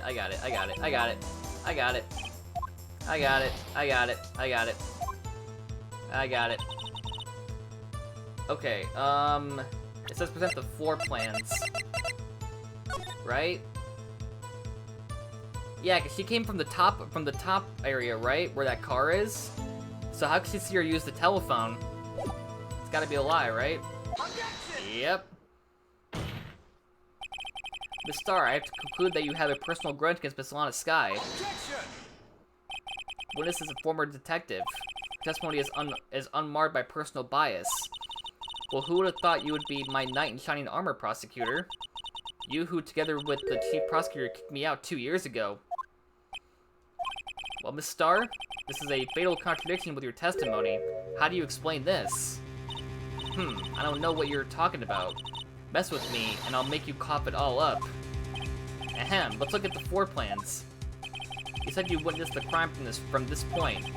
However, if that's true, you couldn't possibly have seen Miss Sky making that phone call. I believe you see what I'm getting at. That emergency phone was on the back side of this partition. If indeed you were in B block, you couldn't have seen it. I did not get that. I feel kind of dumb. Order, what is the meaning of this? It's simple, Your Honor. He's not coughing up lunch, he's coughing up lies. Grrr. That's quite a claim, Mr. Wright. Perhaps you will allow me a question. Tell us exactly what lie this witness has told the court. Here's where the counterattack begins. I can't afford to get this wrong. Witness lied about, maybe the order of events? I don't want to get this wrong and then,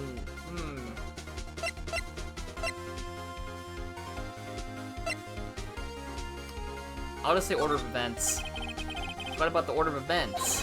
This guy used that emergency phone before the murder. I see, I hadn't thought of that. That took the wind out of her sails. Mr. Wright, I hate to bother you while you're celebrating your victory, but why would anyone use the emergency phone before the murder? Huh?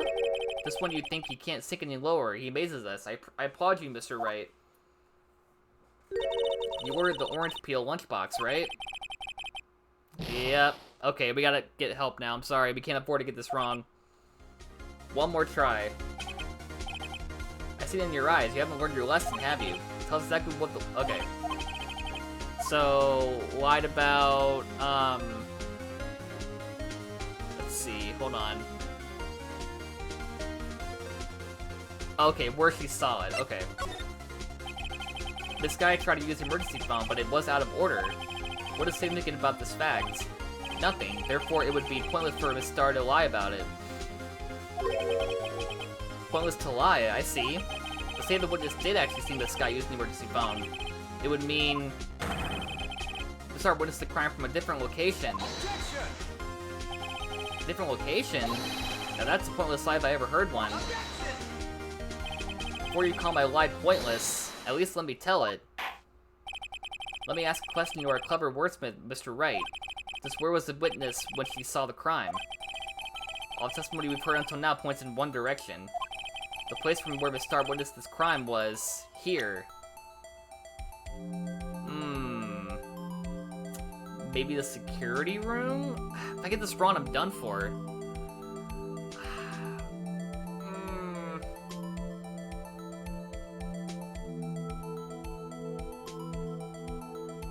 I think it, cause her boyfriend is in the security room, right? So she might have gone there to like deliver a lunch and then she saw the murder happen from there. Okay. This is the only place where she could have been. Did I get it? The security guard room? Indeed, the security room is in the underground parking lot is well positioned. It's built on the second floor so you can see the entire lot. Oh, I think I got it right. She would be able to see the emergency phone from there. But why there? There are many other places where she could have seen the phone. Not in this case, Your Honor. Witness not being part of the prosecutor's office couldn't park in A block. The only place where she could have seen the crime in the back of the partition is here. Remember in your testimony you said you brought a lunch to your boyfriend in the security guard room, yes? Well, Miss Star, how many years have I been getting the better of men? Think that the tables could be turned. Say a man has got the better of Angel Star. Order, witness. What have you done? You used to be a detective. You should know better. I'm not turning back. The guilty will be punished, and I'll do what I must to make sure justice prevails. The guilty? Is she talking about Miss Sky? Mr. Wright, doesn't this strike you as odd? Why did Miss Star lie? Doesn't make sense. Huh? She could have just said she saw the crime from the security guard station. It wouldn't change anything. Exactly. This photograph tells all. It was the defendant who stabbed the victim. That truth still stands. It still stands? I disagree, Mr. Edgeworth. What? If a witness is found to be lying, they're guilty of perjury. She knows this. She wouldn't risk that without a good reason. So tell us what her reason was, Mr. Wright. Huh? Me? Who else? Mr. Wright, let's review what we know. Miss Star witnessed the crime from the security guard station. But she lied and said she saw it from B block. Must make a vital difference, but what? What would change? I can't get it wrong, or else I'm gonna lose the case, or I don't know, it'll restart the whole thing. Do I just keep angle of view to the crime? Nah, I gotta look at the answer, I'm sorry. I can't afford it.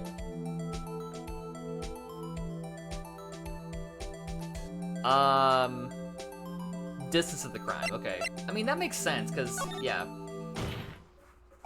It changes the distance between her and the scene of the crime. My condolences, Mr. Wright, but one look at the floor plans and it's quite clear. The distance between the scene of the crime and the guard station is 30 feet. I don't see how that would change what she could see.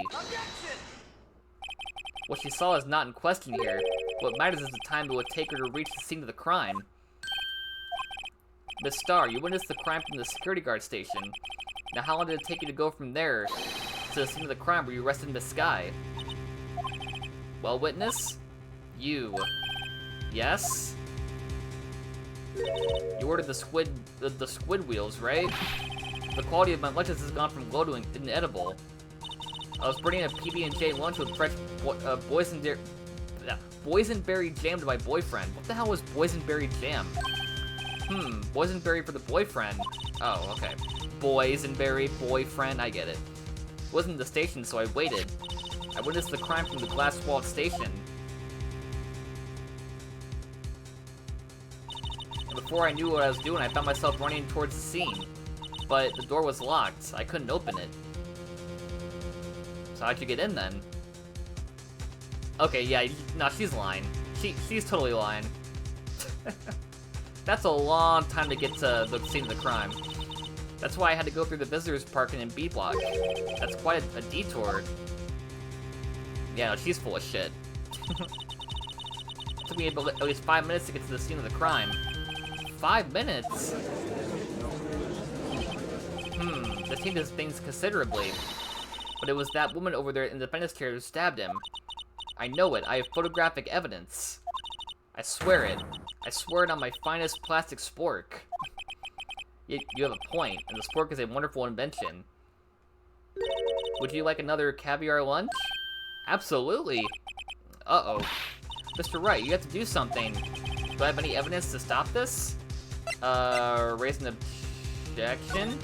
Objection! 5 minutes between the witnessing the murder and the arrest. Think about it. You could make pasta in that amount of time. If you like it al dente. I've got lunchboxes that tie pasta into knots, rookie. A 5-minute blank. Isn't that strange? Strange. If you were a criminal, what would you do with 5 minutes, Your Honor? Well, I guess I'd flee the scene or dispose of the evidence. Hey, don't get the wrong idea. I didn't kill anyone. But you have the instincts of a killer. You would run, but this time was different. This guy had dawned at the scene of the crime. She even had her picture taken. No true criminal would act this way. It's inconceivable. Yarg! Well then, it seems we've come to the end of this testimony. The witness has a grudge against the defendant and a blank in her testimony. Mr. Edward, is the next witness ready to go? Unfortunately, I appear to have overestimated this witness on account of her professional history. We did it! We screwed that can shut, Mr. Wright. That was too close. I'm afraid that the cough-up queen has been dethroned. And with that, court is adjourned. Alright, so it says trial ladder. Oh, hello. Mr. Edward, you ordered the squid wheels, right? That's the one she tried to foist off on me. I prefer to not take the defense team's leftovers. Anything else to say? I might be able to save you. I have decisive evidence. What was that? Is this another one of her trick lunchboxes? My apologies, but I have no further questions to ask of you, Miss Star. Ah. Is this your jumbo lunchbox? Woohoo, a triple-decker. Fuck this judge, man. Fire him. Out of deference to the witness's determination, I'll allow one more testimony. Let's hear about this decisive evidence. Like the Lunchland motto says, you won't be disappointed. What's she going to pull out of her lunchbox this time? Okay, and again, we can't afford to get it wrong, so we might need to look at the answer here. I should have mentioned those 5 minutes when I wasn't looking at the crime scene. And now, to the matter of the victim's shoe. Did I not bring this up? Well, what's got blood on it? 2 types of blood were found in the shoe. One was, of course, the victim's. The other blood type matched out of the defendant, Miss Lana Sky. The shoe proves it. It's flawless, decisive evidence. What? There was blood found in that shoe? Try lunch lamp for all your lunch and decisive evidence needs. My voice is about to, like, be shot in a minute. I'm talking too much. Witness, what's the meaning of this? Why is this the first time I've heard of this evidence? Simple, as I've already said. I don't trust you with evidence, Mr. Edgeworth. That's why I took the liberty of investigating this myself. And you had blood tests performed? Didn't I mention? I had 3 boyfriends in forensics. Okay. In any case, Your Honor, I can't accept this as evidence. What? You must know the 2 rules of evidence law. Rule 1, no evidence shall be shown without the approval of the police department. In other words, the shoe is illegal evidence, at least for the time being. Is that right, Mr. Wright? It seems so. Edgeworth sure is celebrating. Not so fast, Mr. Edgeworth. Don't forget, I used to be a detective. As I mentioned previously, the shoe has already been tested by a member of the forensics department. As you can see, it was approved by the police department as of today. Even the general public can produce official evidence, Mr. Edgeworth. No, is that right, Mr. Wright? It seems so. Edgeworth is looking pretty sullen. You could at least study some evidence law, really. The prosecution's complaints notwithstanding, it appears that this evidence satisfies the first rule of evidence law. However, it seems you have yet another count against you, witness. Anything to ensure that the guilty are properly judged. Okay. Very well, Mr. Wright. You may, okay. Cross-examine. I don't know what to present here. Alright, let's keep pressing her. See if we get anything. Why did you lie about those 5 minutes? I guess you could say I just wanted people to look at the results. The results? How many times do I have to say this? I saw the chief prosecutor stab the victim before my very own eyes. Compared to that, a 5-minute blank means nothing. Then why didn't you just tell the truth? Don't make me laugh. We're dealing with the most untrustworthy of the vile lot known as prosecutors. Falsified evidence, arranged testimony is racing and manipulating evidence. When you fight monsters, you need to use every trick in the book. This when the suspect is admitting she did it? The false testimony is the most despicable crime of all, Miss Starr. Let's get this. I can't talk anymore. Get this over with. Alright, press this. And you found this shoe at the scene of the crime? I detained the chief prosecutor and notified the police department. I wanted to make myself useful while I was waiting for the police to arrive. So, like an ill-trained pooch, you snuck off with the shoe. I was afraid someone would erase the chief prosecutor's crime. The shoe was my secret weapon if that should happen. See this fashionable basket I have here? It carries more than lunchboxes, gentlemen. I'm happy for you in your lunchbox bag, really. In any case, you removed valuable evidence from the scene of the crime. Now tell us what you did next. 2 types of blood, okay. So you brought it to the forensics department. If you're going to submit something as evidence in the court, you need it approved. To do that, evidence must be analyzed by a forensics expert. And she got away with her little Koopa tweet because she used to be a detective. The shoe does appear to have bloodstains on it. Well, the man was stabbed after all. And that blood belonged to the victim, Detective Goodman? As I said, there were 2 types of blood found on the shoe. Alright. You can't say for sure the blood belonged to the defendant with a blood test. Goodman knows something about blood tests, rookie. Huh? Well, speak up. Well, blood comes in 4 types, A, B, O, and AB. However, you can't tell from a blood test whether the murder was committed in cold blood. That's just a figure of speech, Mr. Wright. Actually, we can differentiate between millions of types with all the blood tests out there, which means that we can more or less narrow any sample of blood down to just one person. Or so I hear. That's pretty specific.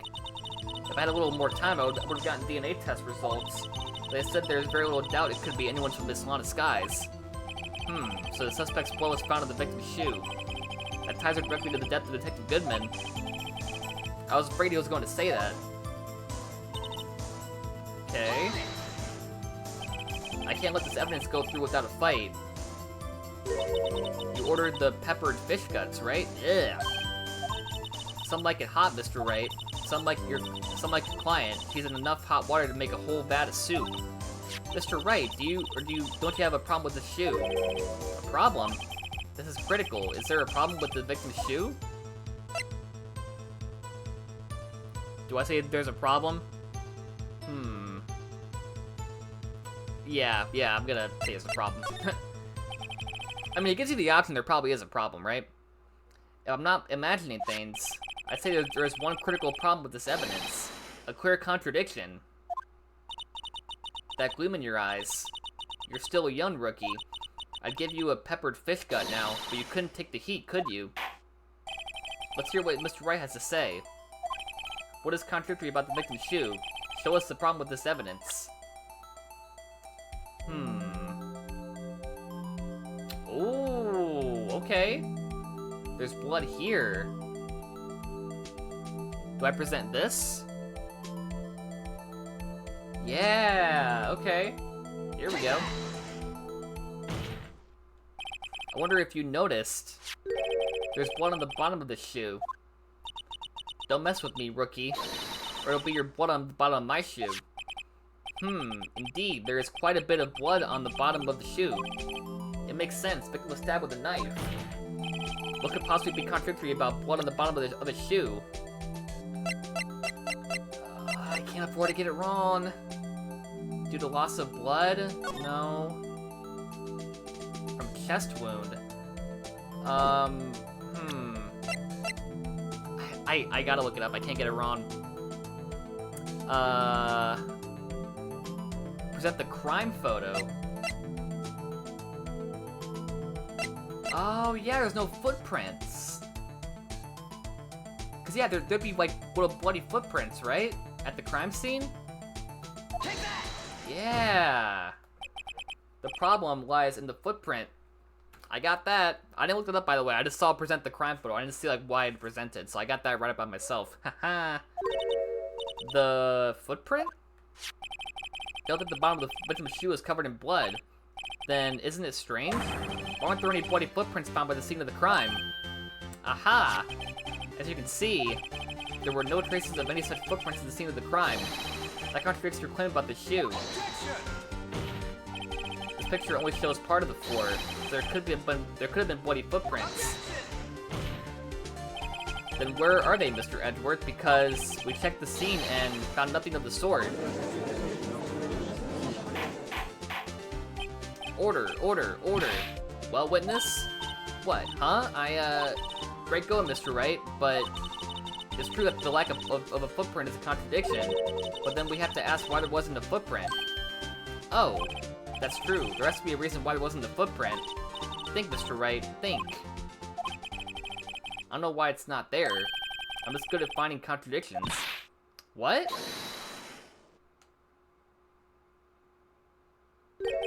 I see. Now I get it. Get what? Our witness is more devious than I gave her credit for. We were hoodwinked to the very end. But she slipped. There was one vital hint of the truth in her testimony. What are you talking about? Think back to what she told us about apprehending the suspect. Kicked over an oil drum. Okay. I thought that was a strange thing for a normally cool-headed chief to do. No kidding. Now, witness, allow me to ask a very simple question. This oil drum, was it empty?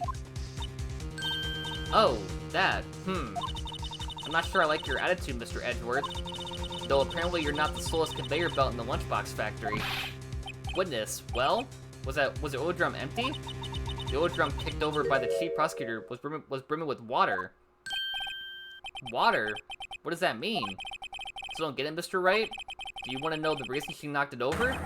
The real reason? To remove the footprints. Because water would wash the blood away, right? Aha! You don't mean. The suspect knocked over that oil drum for one reason and one reason alone. To erase the bloodstains that would become evidence against her. Yep. That makes sense. That ties things up quite nicely. The bloodstains left on the victim's shoe tie her quite cruel to this murder. Then after the deed was done, she knocked over the oil drum to erase the telltale. Oh, wait. I forgot. They're trying to say that it was Lana did it, not her. I was like, wait, Angel Star is the one who did it. Nope, they're meaning that Lana did it. The oil drum erased the telltale signs. Well, that's a prosecutor's specialty, erasing evidence. That reminds me, Miss Sky's right hand was hurt. Didn't she say she cut herself when she stabbed him? So that's when my sister's blood got on the shoe? Well, I see no reason to prolong this trial. Mr. Wright, do something, please! What? What can I do? Your sister has confessed to the crime and she tried to conceal it. But... enough. There is no need for further debate. The verdict, Your Honor. Very well. But Angel Star is on the prosecution's side. She could have been lying about the water. This court finds the defendant, Miss Lana Sky. Oh. Little girl. What did you just say? Huh? Me? Did you say that I, Angel Star, was on the prosecution side? Well, yeah, you are. You're saying my sister hid evidence by erasing the bloody footprints. Well. I thought you'd had your fill, but here you are, demanding a second helping. Another lunchbox. A lunchbox called evidence. Wait, what is? You have something else. The time for deliberations is past. Any further comments and you will be held in contempt of court. Your threats don't scare the cop-up queen. Look at this. Oh, that's him with a knife in his heart. A photograph. I had it just in case anyone had the gall to suggest that the wife she didn't belong to the victim. I see no room for error in this evidence. Mr. Wright, wait, look at the asphalt in this photo. Hey, it's clearly wet. Oh yeah, it is, I can see the reflection. Erasing the last trace of doubt from the court's mind. Immediately after the murder, the crime scene was washed with water. I'm sorry, Mr. Wright. I guess I couldn't help after all. It's not your fault. I knew I couldn't win this case from the beginning. And it seems this is what your sister wanted anyway. Damn. I'm sorry, Mia. Right, wet or not. Don't be so quick to throw in the towel. She's here. Well, kinda. Get yourself up off the asphalt and take another good look. Don't give up, not until the bitter end. This is the last piece of evidence. Very well, this time I'd like to declare a verdict for good. Objection! Your Honor, wait. What is it with you people? Can't I hand down my verdicts in peace anymore? Whatever it is, can it wait? No, it can't, then it will be too late. Look at this photograph, the last one submitted. This trial isn't over, so we give each piece of evidence proper consideration. So, right? Are you saying there's a problem with this latest piece of evidence? Yeah, I'll think later. Yeah, there's a problem. Right or wrong, I've got to go ahead with this. I suppose since we've come to this far, we should give every claim a fair shake. Very well, Mr. Wright. Show the court the problem with this photograph. I can't afford to get it wrong still, can I?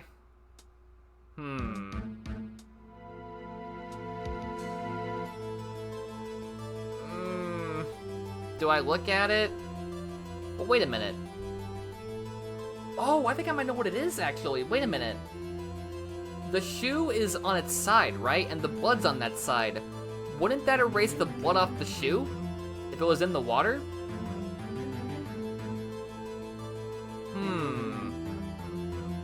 Also, what is this in the tailpipe, whatever it's called?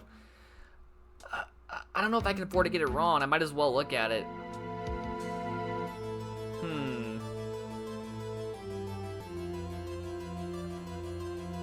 Oh, the muffler. Yep, that's it. That's it. Yep. The problem is, in this photograph, is here. What's this? There's something that's poking out of the car's muffler. Wait just a moment, Mr. Edgeworth. Your Honor? You just said muffler. Oh, that's why she said muffler.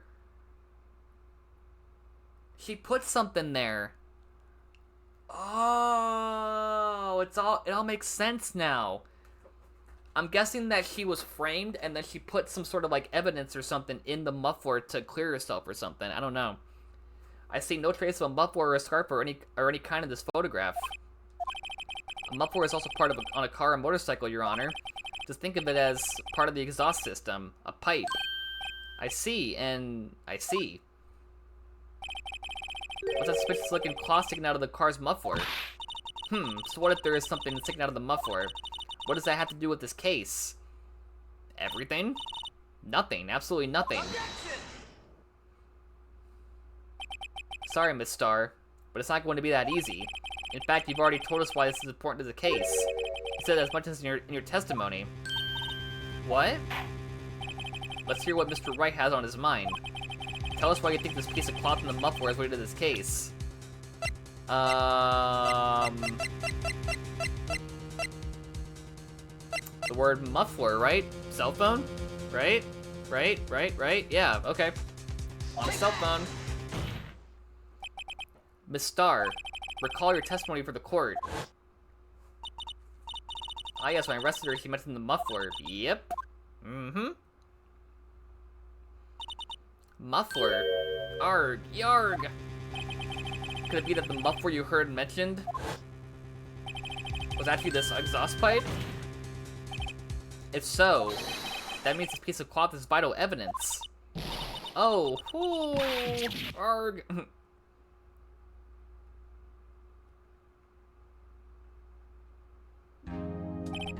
Well, it seems we will have to suspend the proceedings.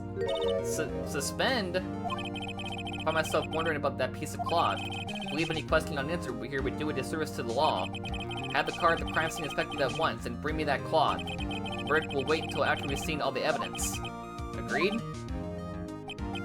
I suppose so. Phew, that was close. But we made it, at least for now. This court will adjourn for a 30-minute recess. It's lunchtime after all. He's still hungry? To be continued. Alright, now we're in trial. It says trial ladder, so the trial's still going for this day. It's just like part 2 or something. Alright, we got some time, but we'll probably go a bit longer. Just a little bit. Yeah, trial ladder. Okay. Alright.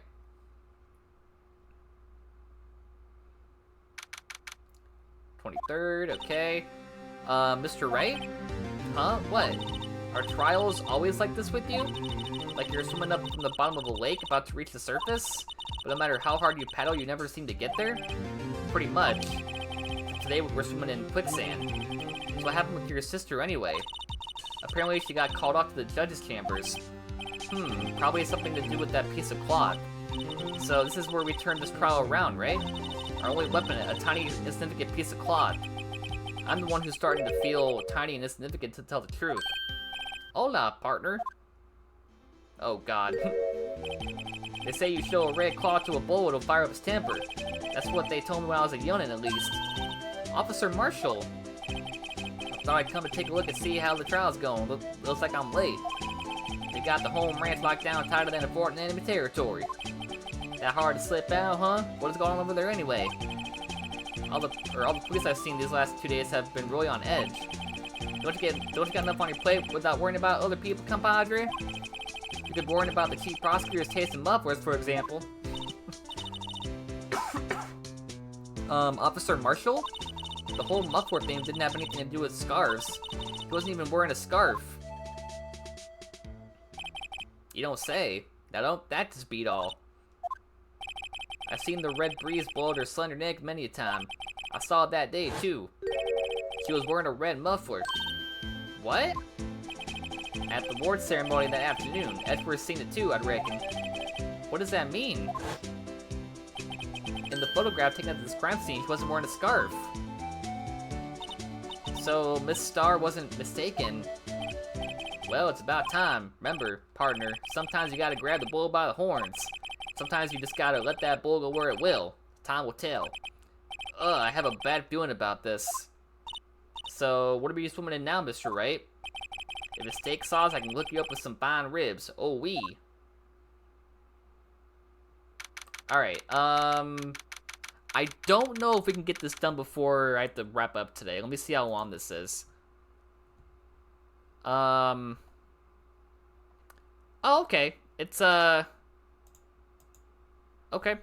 Never mind. It's actually kind of short. We can probably do it real quick. Like to resume? What's up? The judge keeps looking over at the prosecution. Is something wrong, Mr. Edgeworth? Your face is blue, your lips are purple, you're sweating bullets. That furrowed brow, those grimy teeth, those watery eyes. What's more, your eyes are unfocused, you're doubled over, your back is bent. It can't be. This can't happen. Wonder what happened to Mr. Edgeworth. Well then, I believe it is time we continue on with the trial. During our recess, I had... Oh, this is unacceptable. Seems our prosecutor is quite beside himself. Excuse me, knock knock? Who's there? Who the hell are you? What's with this guy? A strange stuffy aura seems to be flowing into the courtroom. Hey, the temperature rose 5.7 degrees when that man came in. Who on earth is he? It's you. Who the hell is this guy? Oh, sorry I'm late, Udgy. The roads were packed. It's just me. Long time no see. Hey, Udgy? How you been? Swim much these days? Hello. No, I've been so busy. Busy smizzy, Udgy. My boy, you have to make time to relax. Yes, indeed. Udgy seems to be a nickname for the judge? I'm afraid you're right. Very afraid. Sorry, but who are you? So you're Wright, the attorney. I've heard good things about you, son. Thanks? So sorry about our little Worthy giving you all that trouble, eh? You know, we shall go swimming together sometime. Jolly. Little Worthy? Mr. Wright, you don't know the district chief of police? Chief of police? He's the top-ranking police officer in the entire district.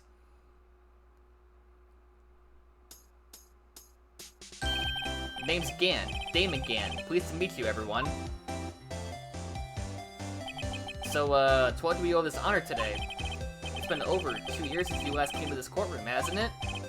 Well, it's Worthy here. Look at the poor fellow. I just thought I'd help out by bringing this. Hey, that's my sister's muffler. The Star wasn't just seeing things.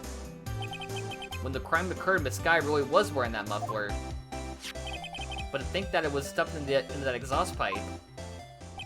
On little Worthy's car, no less. Oh, Worthy is Edgeworth, okay. I was like, wait, who's Worthy? It's really quite embarrassing, even for us. What's this? It's what you'd call a switchblade knife. Quite perplexing, this.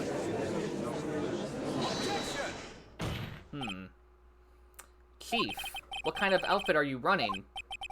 Mr. Edgeworth, how could they miss such a vital piece of evidence? If your investigators are as lax, how do you expect us to do our job? Now wait a minute, Worthy. I have no desire to hear your excuses. I'm telling you to wait. Or didn't you hear me? Have a look at this document where it says person in charge of investigation. There's no mistaking that signature, is there? Miles Edgeworth? That's not fair. On the day of the crime, I had your head in the clouds because you got that award. I know how you feel. But you're the person in charge. I'll expect with a written apology. What? Are you serious? Don't be too upset. We'll find a way to clean up this mess that you made. This is the first time I've seen Mr. Edgeworth at a loss for words. This kind of major blunder is unlike you, Mr. Edgeworth. Gah! The court accepts this as new evidence. I'd like to ask a defensive favor first. Yes? Just to be sure, I'd like to take a look at the blade of this knife. The blade, Your Honor? Well, I don't see why not. Could you open it up for me, I wonder? Yes, well, I think all you have to do is push that switch and... If I cut my finger, Mr. Wright, I wouldn't be able to pound my gavel anymore. Yeah, but if I cut my finger, I wouldn't be able to point at it at people anymore. Be like, objection! Oh! Come on, just hurry up and open it. Alright. Let's see. Oh, again, it's not... I'm not doing that. Why is it so slow? Could it go any quicker? Alright, so I think it's this, right? Wow, don't scare me like that. I'm the one who's scared. Look at this knife blade. The tip is broken off. And this dark red stain. Blood? There's two knives in this case now. Wrapped in the defendant's muffler. Oh! This was in the I don't know what to think about that. This does not excuse the actions of the police department. I'd like to hear an explanation from the chief of police himself. I'm terribly sorry, but could I ask you to testify for us? About the split between the prosecutors and the police? And this knife? Sure thing. Not a problem. Not even a little one, really. Alright, well, we have one testimony, so that's actually fine. This knife is special, but I can't say how here. Unless there's evidence to prove a connection between this knife and Goodman. That was a bad day for the department. We weren't in any shape to do an investigation. The detective was killed at the police department, see? What a mess. The time of the crime? 5:15. Scary coincidence, eh? It's not officially linked to this pure case, so I can't talk much about it. There was a murder at the police department? A detective? That's hush-hush information, Nudgy. We haven't exactly announced it yet. Well, wait a second. You said 5:15. That's the exact time that the Goodman was killed at the prosecutor's office. Order. Anyway, we the department were all flustered, as you might well assume. We're in the middle of a top secret investigation. Don't tell anyone, okay? I think we understand the police department's situation. Well, Mr. Wright, two detectives killed at the same time at two different places. The chances of that are really slim, scientifically speaking, of course. I'd like to exercise my right to cross-examine the witness. Alright, very well. However, keep your questions focused on the case at hand. Okay, let's see what we got here. Does it reset my thing or does it stay? Okay, thank God. Let's see. Excuse me, special? Hard to come by this particular knife anywhere else. The special thing be this little tag? Oh, sorry, Righto, but I can't say that now. Not that. We established that the knife in Goodman's chest was this knife. Now why was there another knife at the scene of the crime? That's quite a mystery. And like a mystery, it's wrapped in something. A muffler.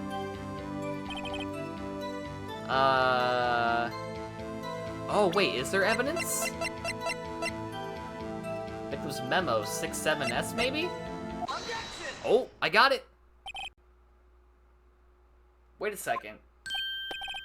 Ah, alas, an honest-to-goodness objection. This knife. This has to have something to do with Detective Goodman. What do you mean? Aha, an honest-to-goodness what do you mean from Udgy? This is great. Look at the tag on this knife. It reads SL92. And this is important. Why? Over here we also have a memo that wasn't the body of the victim. What's this? 6 minus 7S, 12-2. Your Honor, it's upside down. The printed name of the memo makes it look like it's right side up. Turn it around, what do you get?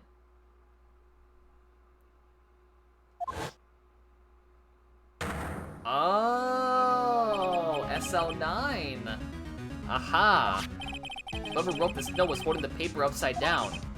SL9. That's the same thing that's written on the knife's tag. Order. Well, Chief? Ah, well, I guess the cat's out of the bag. You win, Righto. I win? Ah, what game is this guy playing? This knife was evidence in the case. It was stolen from the department's evidence room.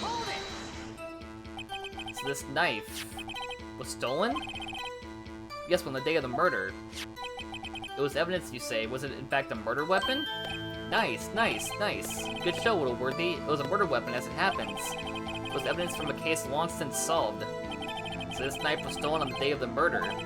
It was found in the exhaust pipe of Edgeworth's car. Hard to think there isn't a connection there. Okay. Something happened at the police department too, huh? You got a good look in your eyes there, Wright, my boy. Sharp, hungry. So something did happen, and why wasn't I informed? Why weren't you informed? Well, why didn't you ask? No matter, I understand. You were busy, what with Lana's case and all. Well, what happened? What happened at the police department that day? The detective was killed at the police department, see? What a mess. Alright, let's press it here.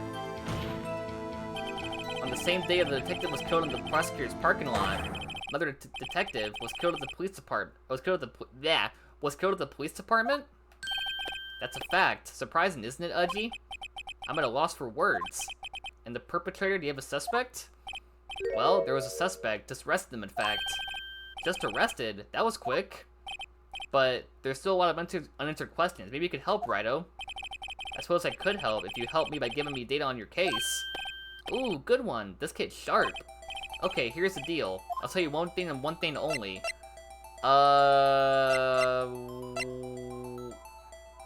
What should I press him for? Where it was found? So tell me, where was the victim found? Well, I can't speak on where the corpse was found, but I can say the crime took place in the evidence room at the police department. The evidence room? Wait a second, I have heard of that. The evidence room? Didn't you mention that in his testimony just now? Yep. There's a connection between the two cases. You seem happy, Mr. Wright. Happy? Happy? We just got handed our ticket to go to town in this case.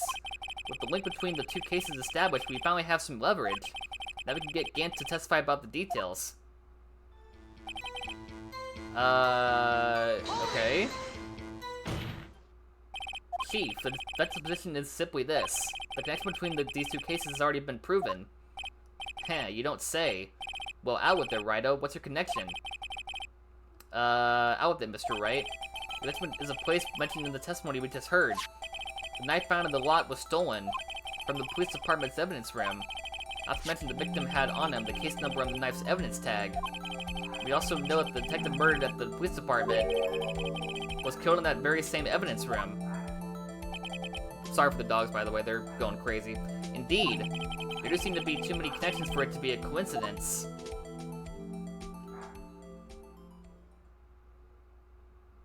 You two make a good pair. It took my men 2 days to find out what you deduced right here. Chief, I request you release your information on the victim at the police department. See, that's the tricky part. It hasn't been announced yet and all. We get the information unofficially?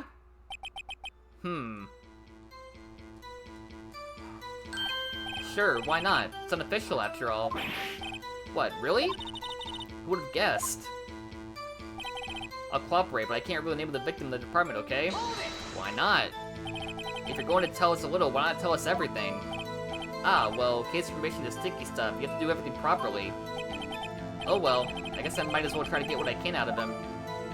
The victims, what do we do? ID number. Sorry, I'm running out of time today, so I gotta hurry up a little bit. How about you tell me the victim's ID number? Sure, why not? It's not like you'll be able to tell who it is from that. Of course not. Don't tell me their name after all. We keep a tight lid on ID numbers, so don't go getting your hopes up. Number is 584. Oh, that's Goodman's number. Well, that's quite long, and we have to remember these. It drives me nuts. 82. I can't do it. You didn't even get the first number right. Well, Mr. Wright, does this tell you anything? The ID number of the victim at the police department, 5842189. This tells me something. Actually, it does, Your Honor. It does. I think. Meaning? Has to be what I think it is. But what does this mean? Well, let's hear what the defense has to say. You see that the ID number of the detective who was murdered at the police department tells you something? What does it tell you? Right here. Boom. Witness. What is it, Mr. Wright? You're grinning like a schoolgirl on prom night. No, it's just, I got confused. This is news? Huh? Just come out with both guns blazing, like you always do. The police department, the prosecutor's office. 2 places, 2 detectives murdered at one time. Actually, I happen to have a police ID number here. Oh, is it yours? No, Your Honor. I'm a defense attorney, remember? This is the ID number of your victim, Detective Goodman. Shame on you, Righto. Personnel IDs are top secret. Detective Goodman's ID number is 5842189. And this means what exactly? Huh? Wait. The ID, I'm sorry, I'm stuttering. The ID number was we heard from the chief earlier. That started with 82. I've forgotten. You didn't even get the first number right. Again! The number the chief of police gave us was 5842189. Well, wait a second, Wright. What does this mean? That's what I want to know. The 2 ID numbers are identical. In other words, the detective who killed in the police department's evidence room was Bruce Goodman. What does our witness think about that? Oh, ho ho ho, sharp as attack, Righto, sharp as attack. I'm gonna guess he got killed in that, and then he got planted in the car in the prosecutor's office. I'm gonna guess that maybe Lana Skye found the body and tried to, like, I don't know. Well, it'll get revealed later, probably. But wait, Goodman is our victim. He was killed at 5:15 in the underground parking lot. Yeah, Detective Bruce Goodman was also killed at the police department, in the evidence room at the exact same time. That's impossible. So what we're saying is, the same person was killed at the same time? In a completely different location? That is something. Order. Chief, what does this mean? No. What I want to know is, why didn't I hear about this? It's a top secret, fine, but I'm the prosecutor in charge of this case. Maybe he killed the body. Now just wait a second, Worthy. No need to get all flustered. Your Honor, the police department has made a grave error in this case. Wait. I said wait. Or didn't you hear me? The oversight, the grave error. Mr. Edgeworth, they're yours. But what? How? How dare? We informed you yesterday. I believe it was our Officer Meekins who brought you the news? Officer Meekins? Mr. Wright, where have we heard that name before? Wait, aha!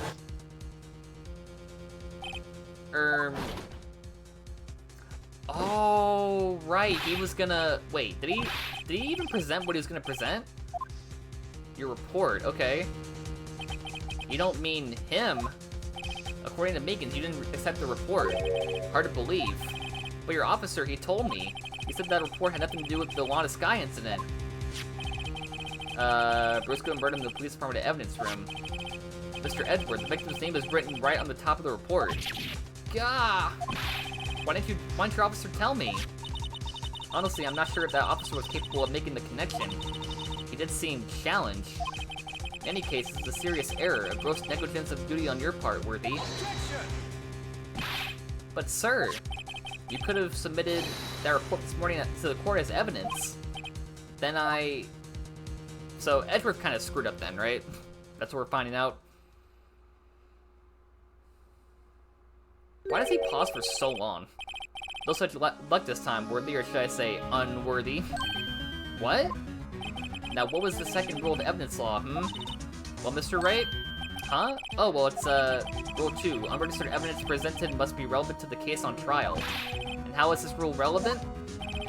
Normally, you submit a list of evidence to be used in court before the trial. This report wasn't on that list. So, what does this mean? I couldn't submit this evidence until a connection was proven in court. The connection was just proven by Righto over here. Good job, Righto, my boy. Huh? I was doing my job. No. No!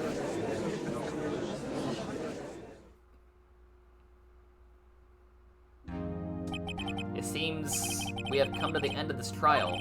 I know you're going through a tough time, Worthy, with all these rumors. You were even in the defendant's chair just this past December.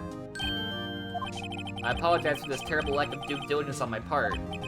Mr. Edgeworth, please, just give me one day. I'll get to the bottom of what happened if it's the last thing I do. You better get results this time, really. You have my profound apologies, sir. Poor Mr. Edgeworth. I don't think there's ever been an error this serious in the history of this court. I will grant one further day as the prosecution has requested. Will that be sufficient, Mr. Edgeworth? Yes, Your Honor. Thank you. Whatever your punishment for this is, for your sake, I hope it's not decisive. Very well. Court is adjourned. Alright. This case, man, alright, I guess we're done there. Cool. Well, good stopping point for today, for sure. So, next time we'll start with, what is this, day 2 investigation. Alright. Well, thank you all for watching. Hope you all enjoyed. That'll conclude, what is this, part 6. So, we're still a ways from getting it done, but we will. We will beat this last episode, and then we'll finish the game completely, so, that'll be fun. So, hope you all enjoy. Make sure if you're on YouTube, hit that like button, leave a comment, subscribe, ring the bell, and, I will see you guys next time for part 7 of Phoenix Wright Ace Attorney.